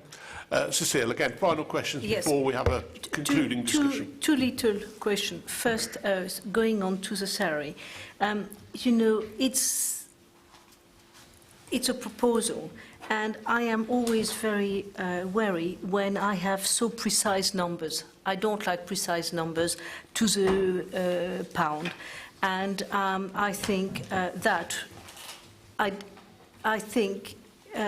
when you look at it, for 2 years they have the same salary, and after they jump after 2 years, and for 2 years they have the same salary, so it doesn't really sound right to me, because everybody, for example, the business development manager start at 53,584. So next year is still there, and the year after is at 54,750. So, because he will pay by us. When you do that, is that for all our officers? That for 2 years they will not have any pay increase, and after 2 years they have a certain pay increase. So I don't like the way it's presented, but maybe it's me, so could we have an explanation? And also, when you say marketing manager, do you remember when we had the NEP, which doesn't exist anymore because it's morphed with SANLEP, we had the Northamptonshire Best Surprised. And they did all the marketing for all our historic sites. So I don't know. I know it's part of us, but why we don't use other organisations to deliver our marketing? And in fact, the Northamptonshire Best Surprise is is on our website. It has a little pink things, and you go in and you can have everything you want, even visiting shoe factory in Northampton, and that is on our website. So I don't know why we need a marketing manager for just one side. We should have a marketing manager, share it with Northamptonshire, SEMLEP, whatever it is, and do it for all of Northamptonshire except of one side. Okay, so we've already answered with Michael Clark that the word manager is a little bit deceptive, because we put marketing resource there, and that will be the sort of the input, but it could be in many forms. In terms of the business development manager, obviously there's an incremental increase there, but I would foresee and I would hope that it would be performance related. Yes, so that there is a target in terms of what they have to achieve in terms of income for the site. Now, that's obviously not mentioned in there, but we are going into fine detail now, and I think possibly, were we to come back to another scrutiny meeting, we can then be able to, because we may have the business development manager on board by then, we'll be able to give you some of the, because this is very much the next stage, what we're talking about now. This is the sort of the top line. When you are an officer, if you start to have things that are in business, yes, you have a bonus because you achieve a thing. If you do that in the public sector, we should do it for everything. So I think if we do it for Chester Farm, we have to do it in all departments. You cannot have a department treated differently with officers and others. But you can, with this sort of post, you can put in an income target so that the ongoing funding for a post is subject to them achieving certain income in year 1 or year 2 or year 3. I've done that elsewhere, so that is possible. We haven't made a final decision that that's what we're going to do, but that is certainly possible. And there obviously is an incremental pay scale that applies to county council officers, although I won't go into the detail. Yeah, I think detail, yeah. You put a number, we didn't. Well, Okay, you can consider that and work out whether you're happy with that response, and we'll come back to that. Jonathan, and then after that I've got Malcolm and Graham. I'm afraid it's still about the cost of the staff, Chair. I know a lot of it has been discussed and has been gone through. It's mentioned on costs. The salary numbers that you quoted, do they include the NI and pension contributions? Yes. Okay, so we're getting those staff very cheap then? I mean, I would agree with you on that one, because I did say that I thought that was quite cheap. But we're assured by the consultant. We are assured by the consultant that this is the market rate with on costs for this particular role. Now, we might decide to add extra marketing experience into it rather than have the marketing resources.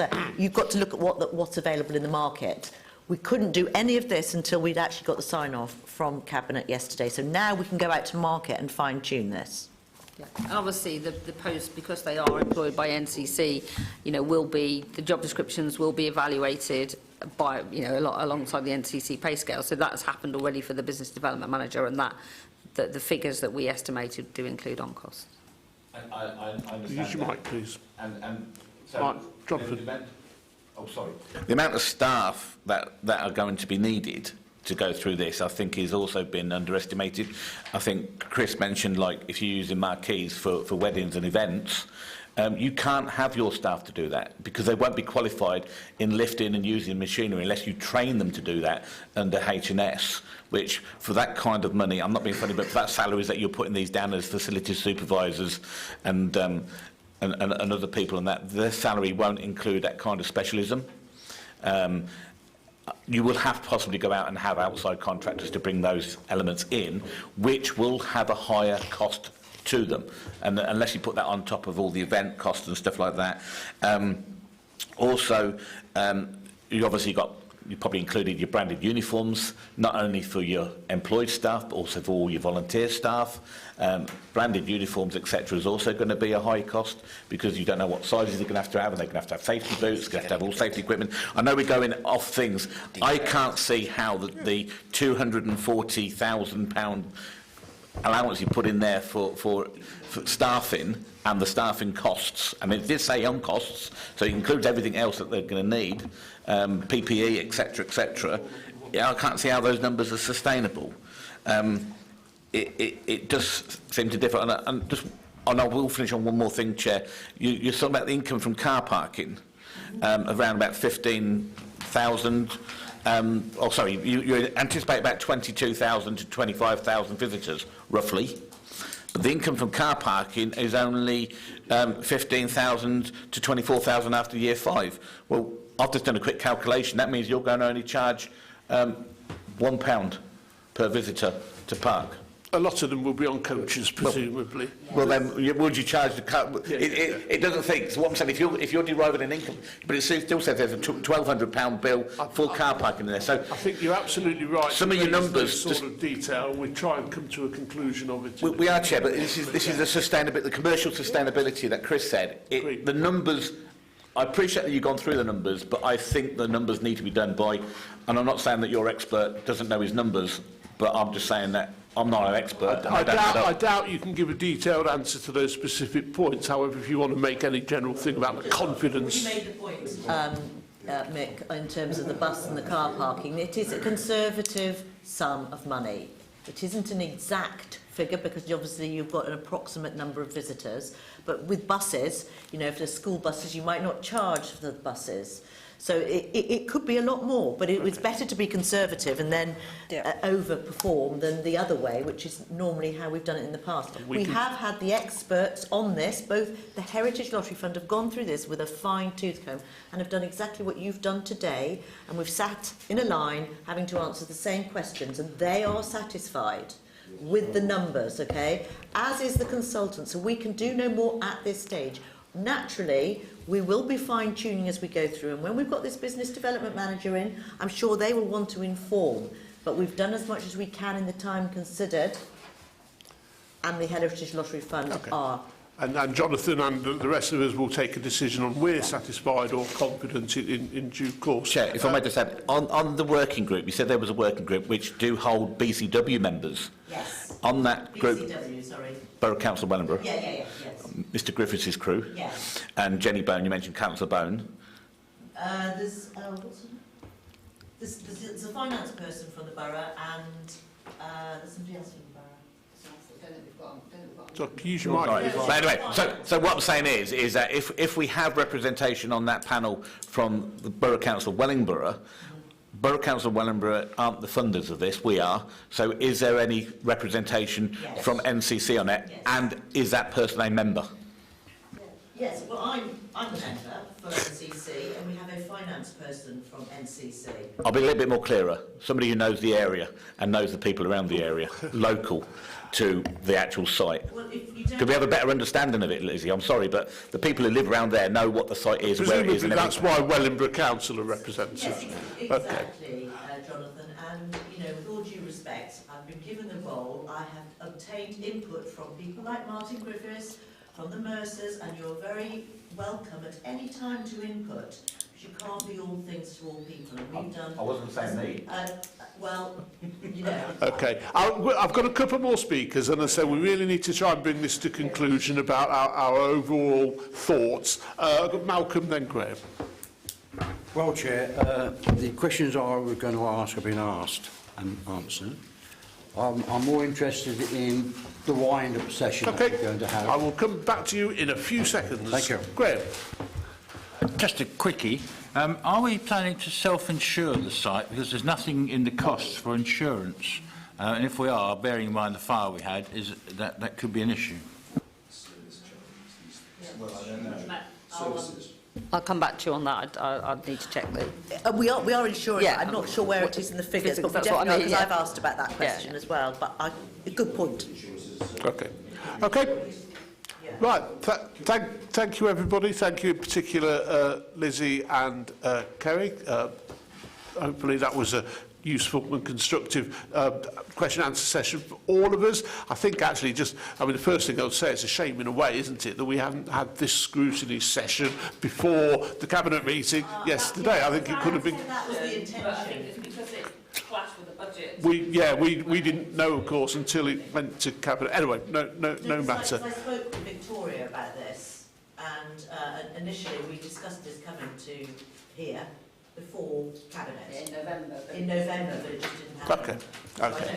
Nonetheless, that does not stop this committee making any comments, conclusions, recommendations or otherwise to Cabinet, either formally or informally, depending on what we decide in the next couple of minutes. First thing I want to talk about is, in conclusion, is the finance. I absolutely hear what council officers and council leadership are saying about the whole project. being sustainable. I think we need to be more honest about that. I think we've already shown examples where, depending on how you account things, that might actually not be the case. Fine, you know, so be it. But I say people need to have an understanding of that. Cecile? I think Chris, Councillor Stambra, says the right thing. What is statutory? What really we need to deliver?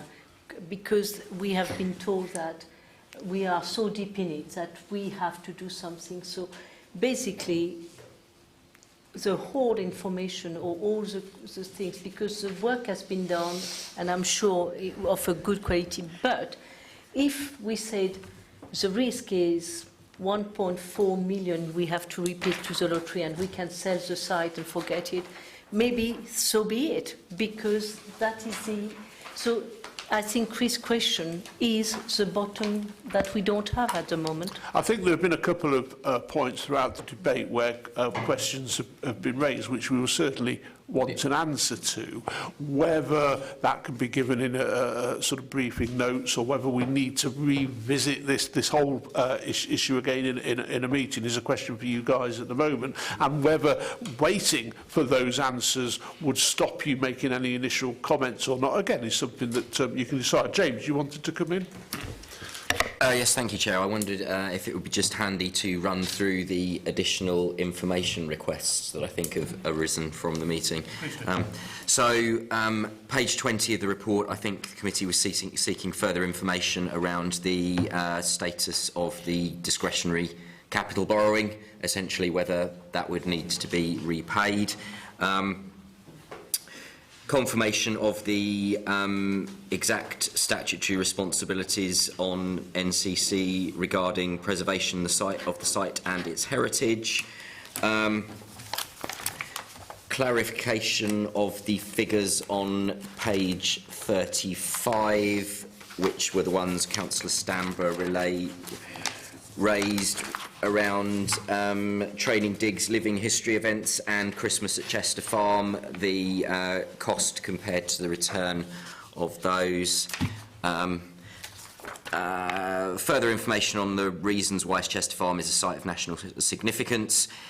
Confirmation of whether a contingency is included in the financial position, and confirmation of the plans around insuring the site. Okay, thank you. On the issue of the capital borrowing, I don't know that it necessarily has to be repaid by this individual project. We don't get highways budget, for example, thank you, to repay any borrowing for loan. But I do think it needs to be understood. So when, in a couple of years' time, we say, hey, this pays for itself, I think people need to understand it does, but there are some other costs that the public purse is picking up. Any other questions that James didn't outline? Okay, in which case, Cecile. We were also worried about the cost of the workforce, because some people think it's on the low side, some people think it's on the high side. So I think we need a better understanding of what is needed, and also just for the volunteers, because if it would be volunteer also for the site visit, because with what we have, so. And it's so, all in all, I think the cost of the people on the site is important. All of that, I think, will take place as the business plan becomes more developed, if I understand what you were saying earlier. It's a good point. Sorry, could you...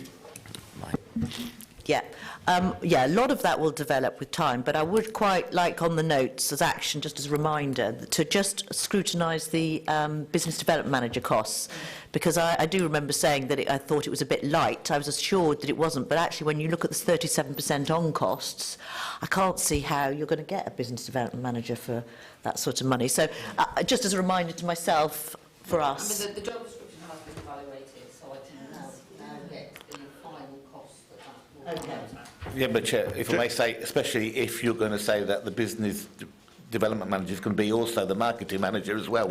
It just doesn't add up. Yeah, there's clearly more detail that needs to be thrashed out. I think from our point of view, from Scrutiny, clearly this is, in the scheme of NCC, this is relatively small beer. However, it is public money. We have, over the years, seen this particular project suck in more and more and more public money. So we do need to be aware. Now, how much work we want to put in the future and where we go from today is another question. James, you wanted to pick up a point? Yes, essentially, building on what you just said, Chair, clearly, the scrutiny, any work done by the Scrutiny Committee on any topic needs to reflect its set remit. And as you've said, the amount of money involved in Chester Farm as an area of council expenditure as a whole is relatively limited, and certainly looking at specific elements within that, you start to invite a challenge back as to whether the committee is setting priorities that reflect its remit effectively.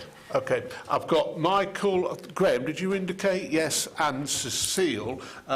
What I would suggest or hope is actually that James, bless him, has enough detail of some of the things that we put forward in discussion that can be sent to Cabinet so they get a feeling of the sort of things that were concerned to us, so they hopefully will react in due course.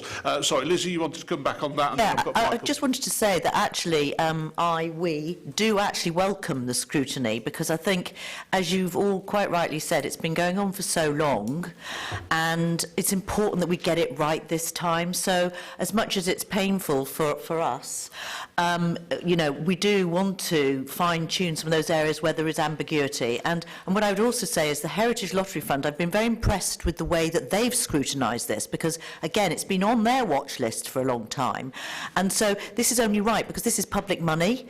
And so it is right that we all delve into this, as painful as it is for us, I think. So that's all I wanted to say. Yeah, I think hopefully the discussion has been constructive and you will pick up things. One other thing from James's list, sorry, going back to my question earlier about, you know, prove to me that this is a nationally significant site. You were going to pass some information on that. Okay, I've got Michael, Graham, Cecile again, then Rosemary. Just one, excuse me, one brief addition to the shopping list, James, is the largest single line actually on the expenditure outside salaries, outside payroll, is this word services. It's £250,000 over 5 years, accounted for by services. It would be very helpful for us, and I think important, if we got a split as to what services actually entails, if it's insurances and things of that nature, what on your commercial expenditure. So the service charges, It's the largest single element outside payroll. so that's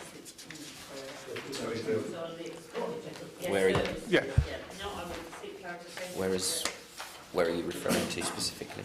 Sorry, Michael, could you point out which page you're on, just for James? Page 35, about line 10, under expenditures, the fourth item. Oh, yeah. Yeah. Okay. Again, we can get a detailed answer to that in due course. It's on the shopping list. Yes, it is indeed. Right, Graham. Thank you, Chairman. Yeah, I mean, there's a lot of involved things here, and a lot of things that, as has been mentioned before, that are probably outside a council's comfort zone, not the sort of things we do regularly.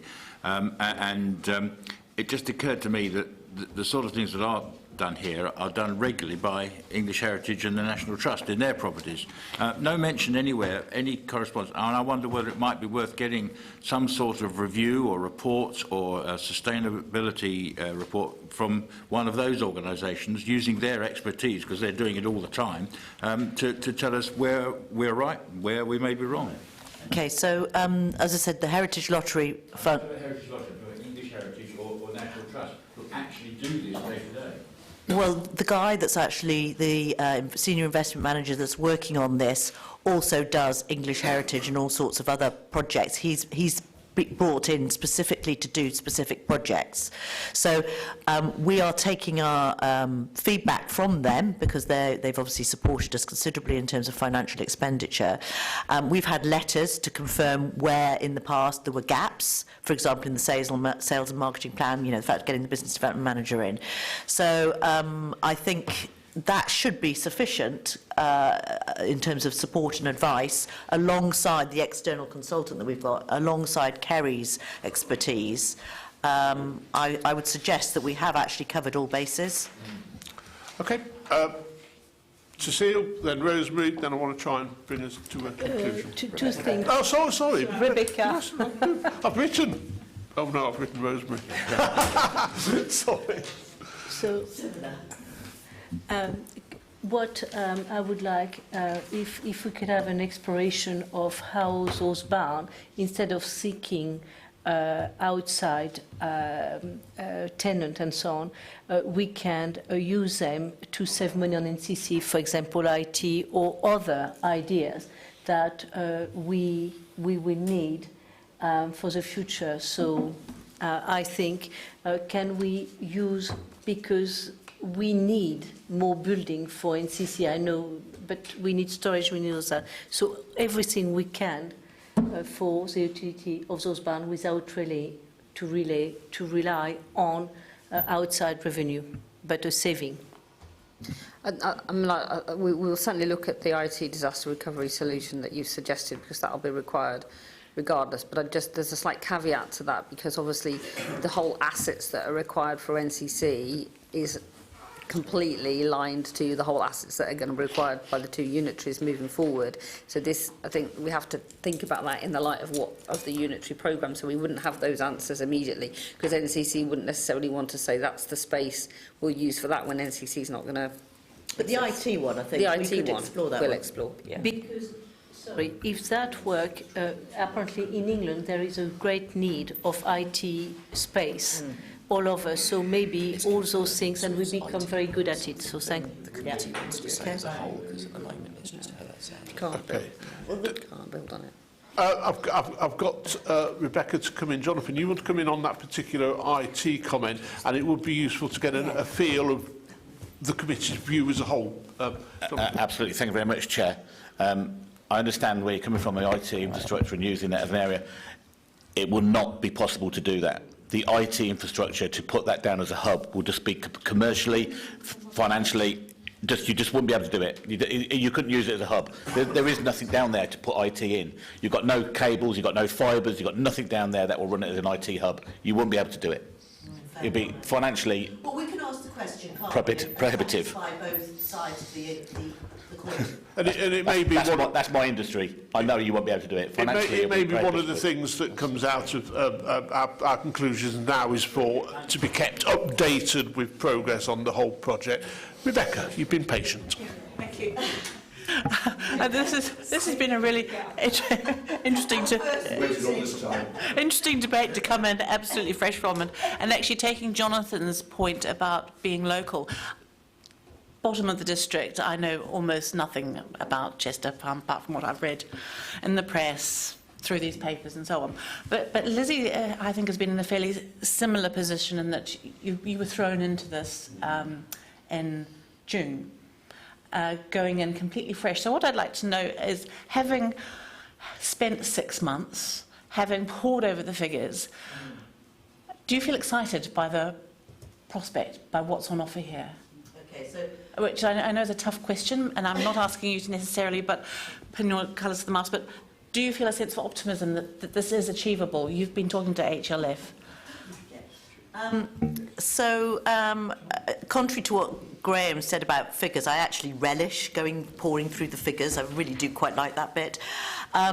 So when I got given this little nugget, I was slightly reticent, shall we say, because of its history and because all of that I'd heard. However, having been out there and spoken to the people like Sarah Bridges who are passionate about it, I can honestly tell you that I think it has great potential. Commercially, I'll be honest, I think we need to just be realistic there. I am very concerned about the timeframes. You know, until we've got this contractor, the replacement contractor on board, I won't rest easy. And until we've got this business development manager on board and powering along, I won't rest easy. One thing that I always concerned about with any project is that it meets its budget and it's to time. So for me, this is a tall order in terms of comfort.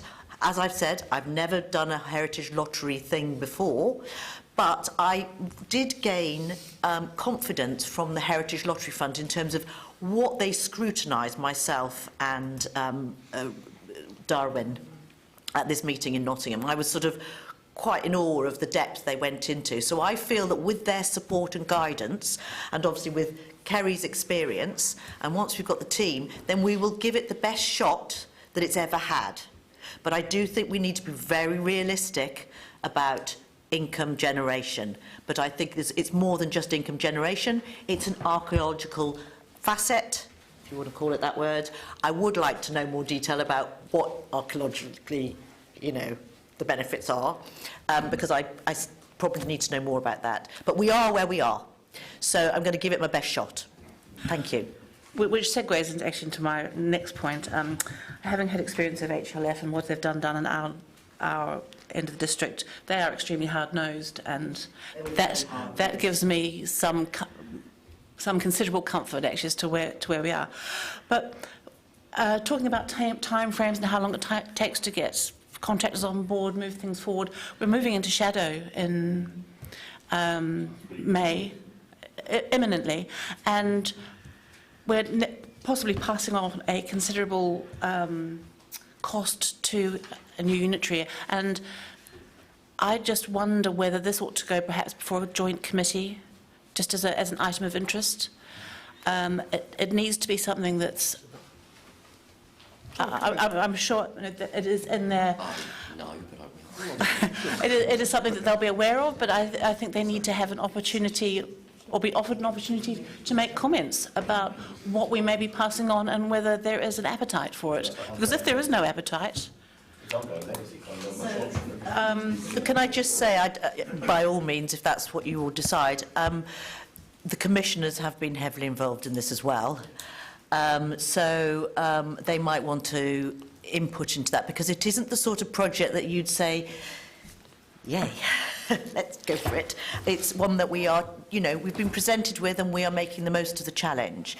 So I think you would be well to get Teresa and the Commissioner's advice on that before you then go down that path. I personally think that it's probably less for the joint committee and more for the shadow authority in a few months. The joint committee is there to sort of, you know, do all the sort of governance stuff of the new unitary. It'll be a job for those elected councillors to deal with this. James. Yes, through you, Chair, and conscious of not wanting to stray too far into areas outside my specific expertise and remit, particularly as I may be commenting on things that we do have the experts here to speak about. But the entire tenor of the development towards unitary reorganisation at the moment is about co-production, is about the existing authorities working together. That was reinforced by the Chief Executive speaking yesterday. You've already heard that there is that the board overseeing this project includes representatives from the Borough Council of Wellingborough, for example. So I guess the point I'm driving to is, although whilst this currently remains an NCC responsibility, it would be surprising if the way that responsibility was being taken forward was not being done in communication with other partners anyway, without the need for this to be specifically presented to a particular part of the unitary reorganisation governance structure. Thank you, James. I'm going to try and conclude now, and I'm going to ask you, James, in a second, because my suggestion is that we probably have enough commentary already to pass on to Cabinet for them hopefully to consider when ongoing their further development of this project. I think we have those specific questions that we want answers to, which I hope can be given through email, through written answers. I think we probably want to be updated with further developments of this project as and when they occur, but I don't think at this stage we need, as a committee, to include this as a substantial item for any future meeting. I mean, it may be that that will change it in the future, depending on those updates, depending on those answers. But for now, I would hope, James, you think you have enough feel of what's been said that will benefit the Cabinet? Well, there's certainly been an extensive discussion, Chair, and obviously that will be recorded as standard in the minutes of the meeting. The question I have in terms of presenting something to Cabinet and indeed to the Cabinet meeting, or whether that could be done in another format by writing directly to the Cabinet member, perhaps. The question I have in that area is conclusions from the committee as a whole. So we've heard a whole range of comments from individual members from their different perspectives, bringing in their professional expertise. What, if any, of that is translated into comments, resolutions, recommendations by the committee as a whole? Certainly, and certainly if the answer was, well, none of that, we just want the record of the discussion to go to the Cabinet member to inform them for the future, then I don't think that necessitates a formal report, given that it's going to be captured in the minutes anyway. But so fundamentally, the question I'm throwing back to the committee is, what, if any, do the conclusions do the committee as a whole want to put forward on this? Okay, I'm quite happy for any feelings from this committee to go to all Cabinet members in the form of a letter or a memo, rather than necessarily a full report to a public meeting. But I mean, I'll take the view on others. I think I would prefer it if we did conclude more than just the minutes of this meeting. I suspect that the points that have been raised, unless they were challenged by other people, are probably all something that we can agree to. I mean, for example, I, on a couple of occasions, raised the questions about sustainability, understanding that actually there is some, will be some subsidy one way or another from the council. Chris, you wanted to come in? Thanks, Chair. Yeah, no, so I'll give you what I think, and members can decide whether they agree with me or not. Firstly, on governance, you know, whilst it's welcome that you know, proper governance was established earlier this year, Kerry was very honest in her answer about the governance prior to that, and I think that's a huge worry, and there's a lesson to be learned there about all projects across the county, that governance cannot be allowed to lapse, basically, and that's maybe a point that we can make. Looking at the amount of capital expenditure on this project and the amount of that has had to be borrowed, it's clear, as far as I'm concerned, then comparing that with the income projections and the possible surpluses, that, you know, this isn't a commercial proposition. You know, if you went to someone and said, right, we're going to borrow nearly £13.5 million, we're going to spend £13.5 million and borrow, you know, nearly £9.5 million, it was £8.5 million of that, and we're going to make a return of what was it, 82 grand in year 5. You'd probably go, well, I don't think we'll do that. We might invest that money elsewhere for a greater return. Not a commercial proposition, and also not commercially viable because of the ongoing contributions from the County Council to underwrite the costs of the project. And I have to say, because of all that, my view, not value for money.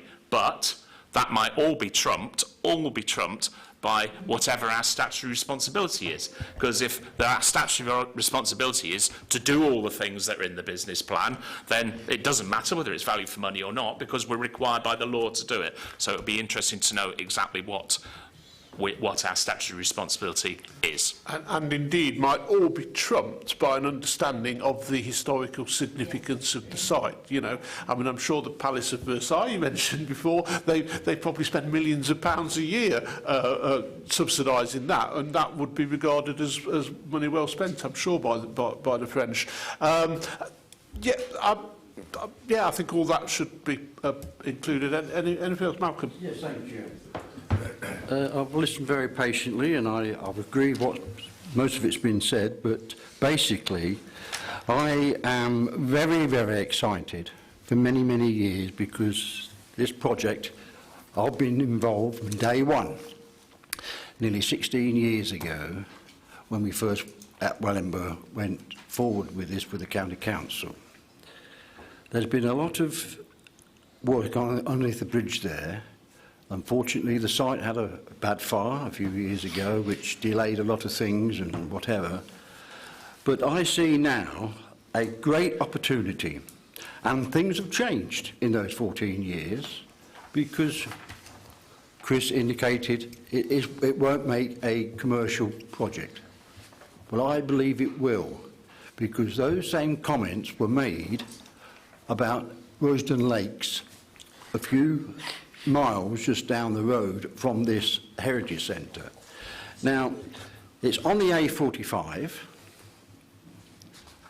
with the signage that Graham quite rightly said is needed, and everybody else agreed to that. The amount of volume of cars or traffic passing that site is horrendous. I think it's one of the busiest and most number of cars that pass a certain area at one time. It's absolutely horrendous. So that is something which we've never had before. We've never had that before. And I see this now as, after all these years, it's been, for different reasons, it's been set back. We have a perfect opportunity. And I take everything that's been said on board about the things that we need to look at very carefully, and I appreciate all that. But at the end of the day, it is the thing that Wellingborough really wants, and I think we can prove it will work. Now, some people say about the grant system, but in every town there is some project which that either the County Council or the Borough Council actually submit to that project, i.e. how much does the Cube in Corby costing grants, how much does the Durgate costing grants. The Castle Theatre, we know the figure of that is quite high, which costs us. So really, at the end of the day, you know, it all depends about spending the money correctly. It is public money, and I appreciate, I'm one of the first to agree with that, you know what I mean? But at the end of the day, we've got to go forward with this, and I think I'll take your word to you, Chair, that the Cabinet members said it's a perfect opportunity for us now to go forward with this, and I appreciate everything that's been said, and I hope we can, at the end of the day, sit here after September.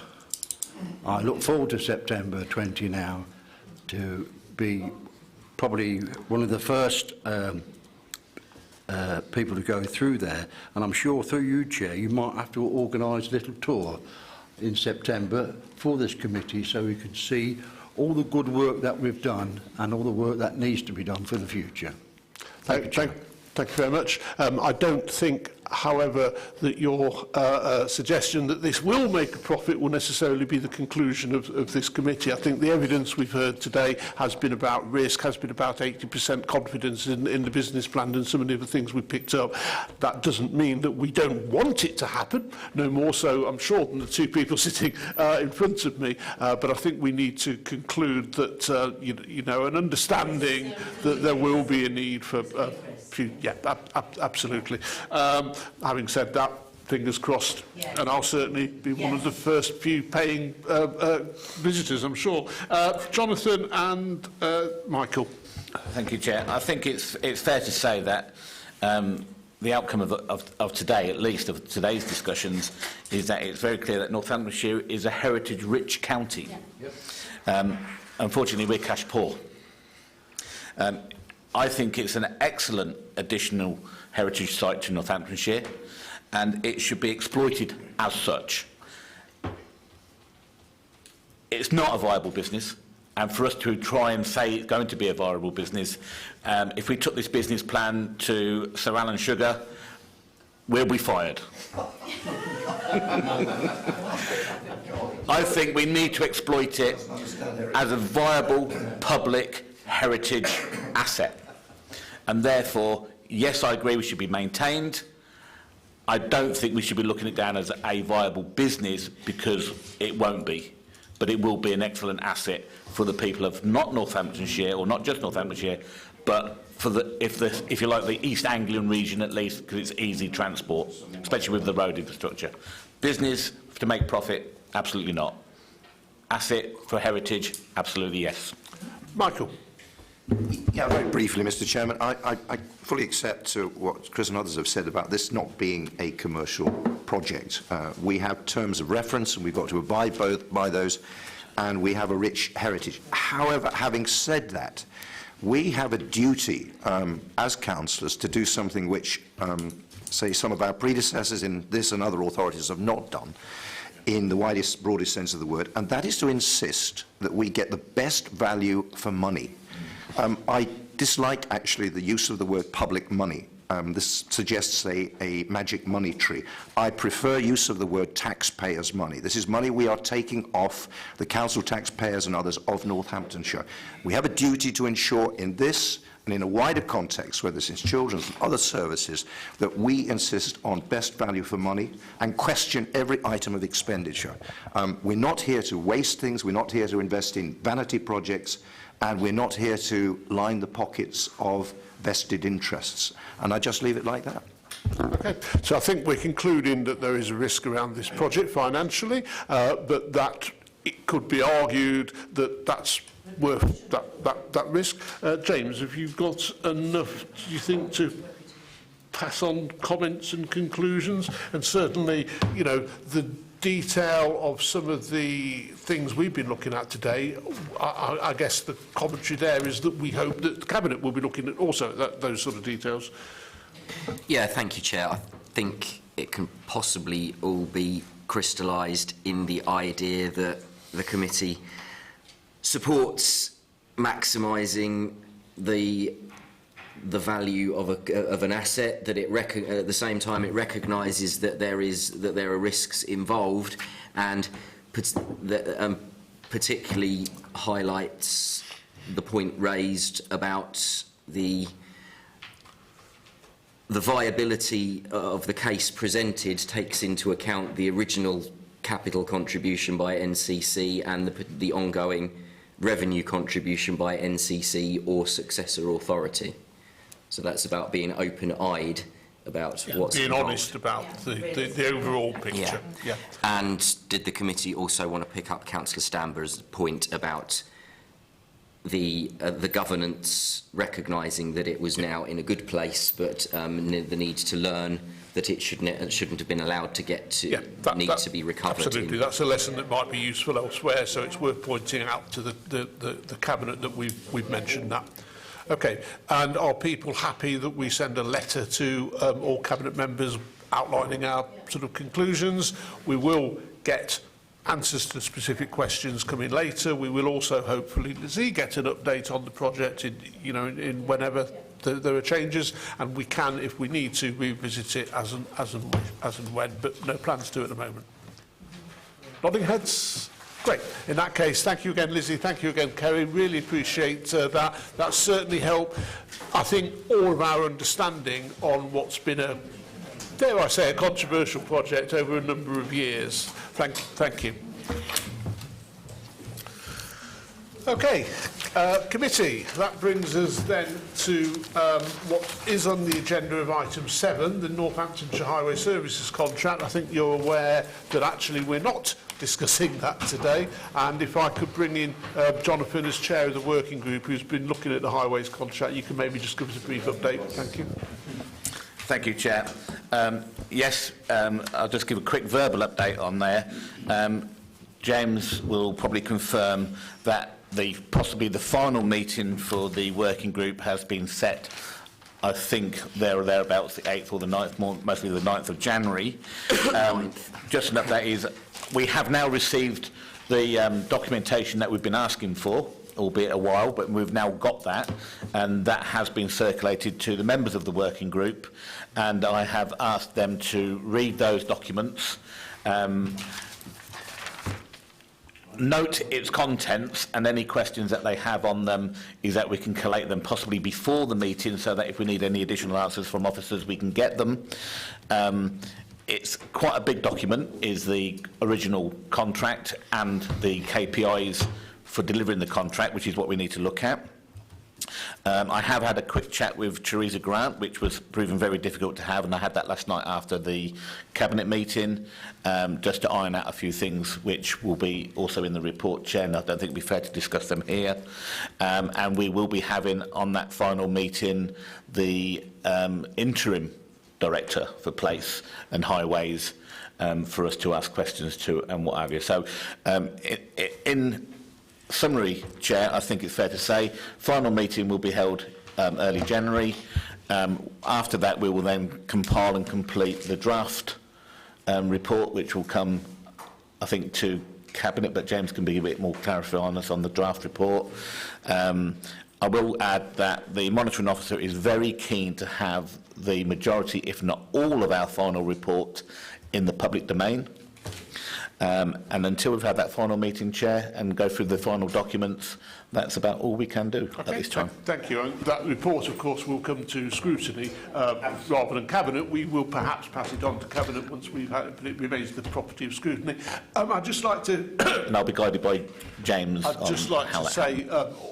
all the way through, I mean, first of all, I'm disappointed, if I'm honest, that we haven't been able to deal with this earlier. But as chair of the working group, Jonathan has kept me informed at every stage of what's been happening, why it's been happening, and my view all along is the same as Jonathan's, that they absolutely need to do it properly. And if there needed to be a delay to ask further questions, if there needed to be a delay for them to make sure they got all the documentation they felt they needed to see, that was right, rather than bring it forward sort of half finished. So we will discuss that then at our next meeting at the end of January on the 29th, and that brings us then to item 8 of today, the work programme in response to previous resolutions.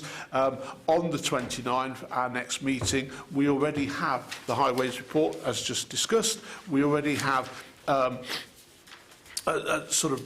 we will have rather the budget review report on our scrutiny of the budget, and of course we've also already agreed that we will be looking at the in-year budget for this year, 1920, as well. So we already have a few things already planned for that. Work programme in general. James, anything you want to add? No. Again, I suggest we finalise that meeting at the pre-meeting anyway on the 8th of January, and unless there's anything else that people want to flag up as perhaps future areas of interest, I think all our concerns and focus at the moment need to be on finance, and in particular on the budget scrutiny for the 2021 budget. Okay, in that case I will declare the meeting closed. Thank you very much. Merry Christmas.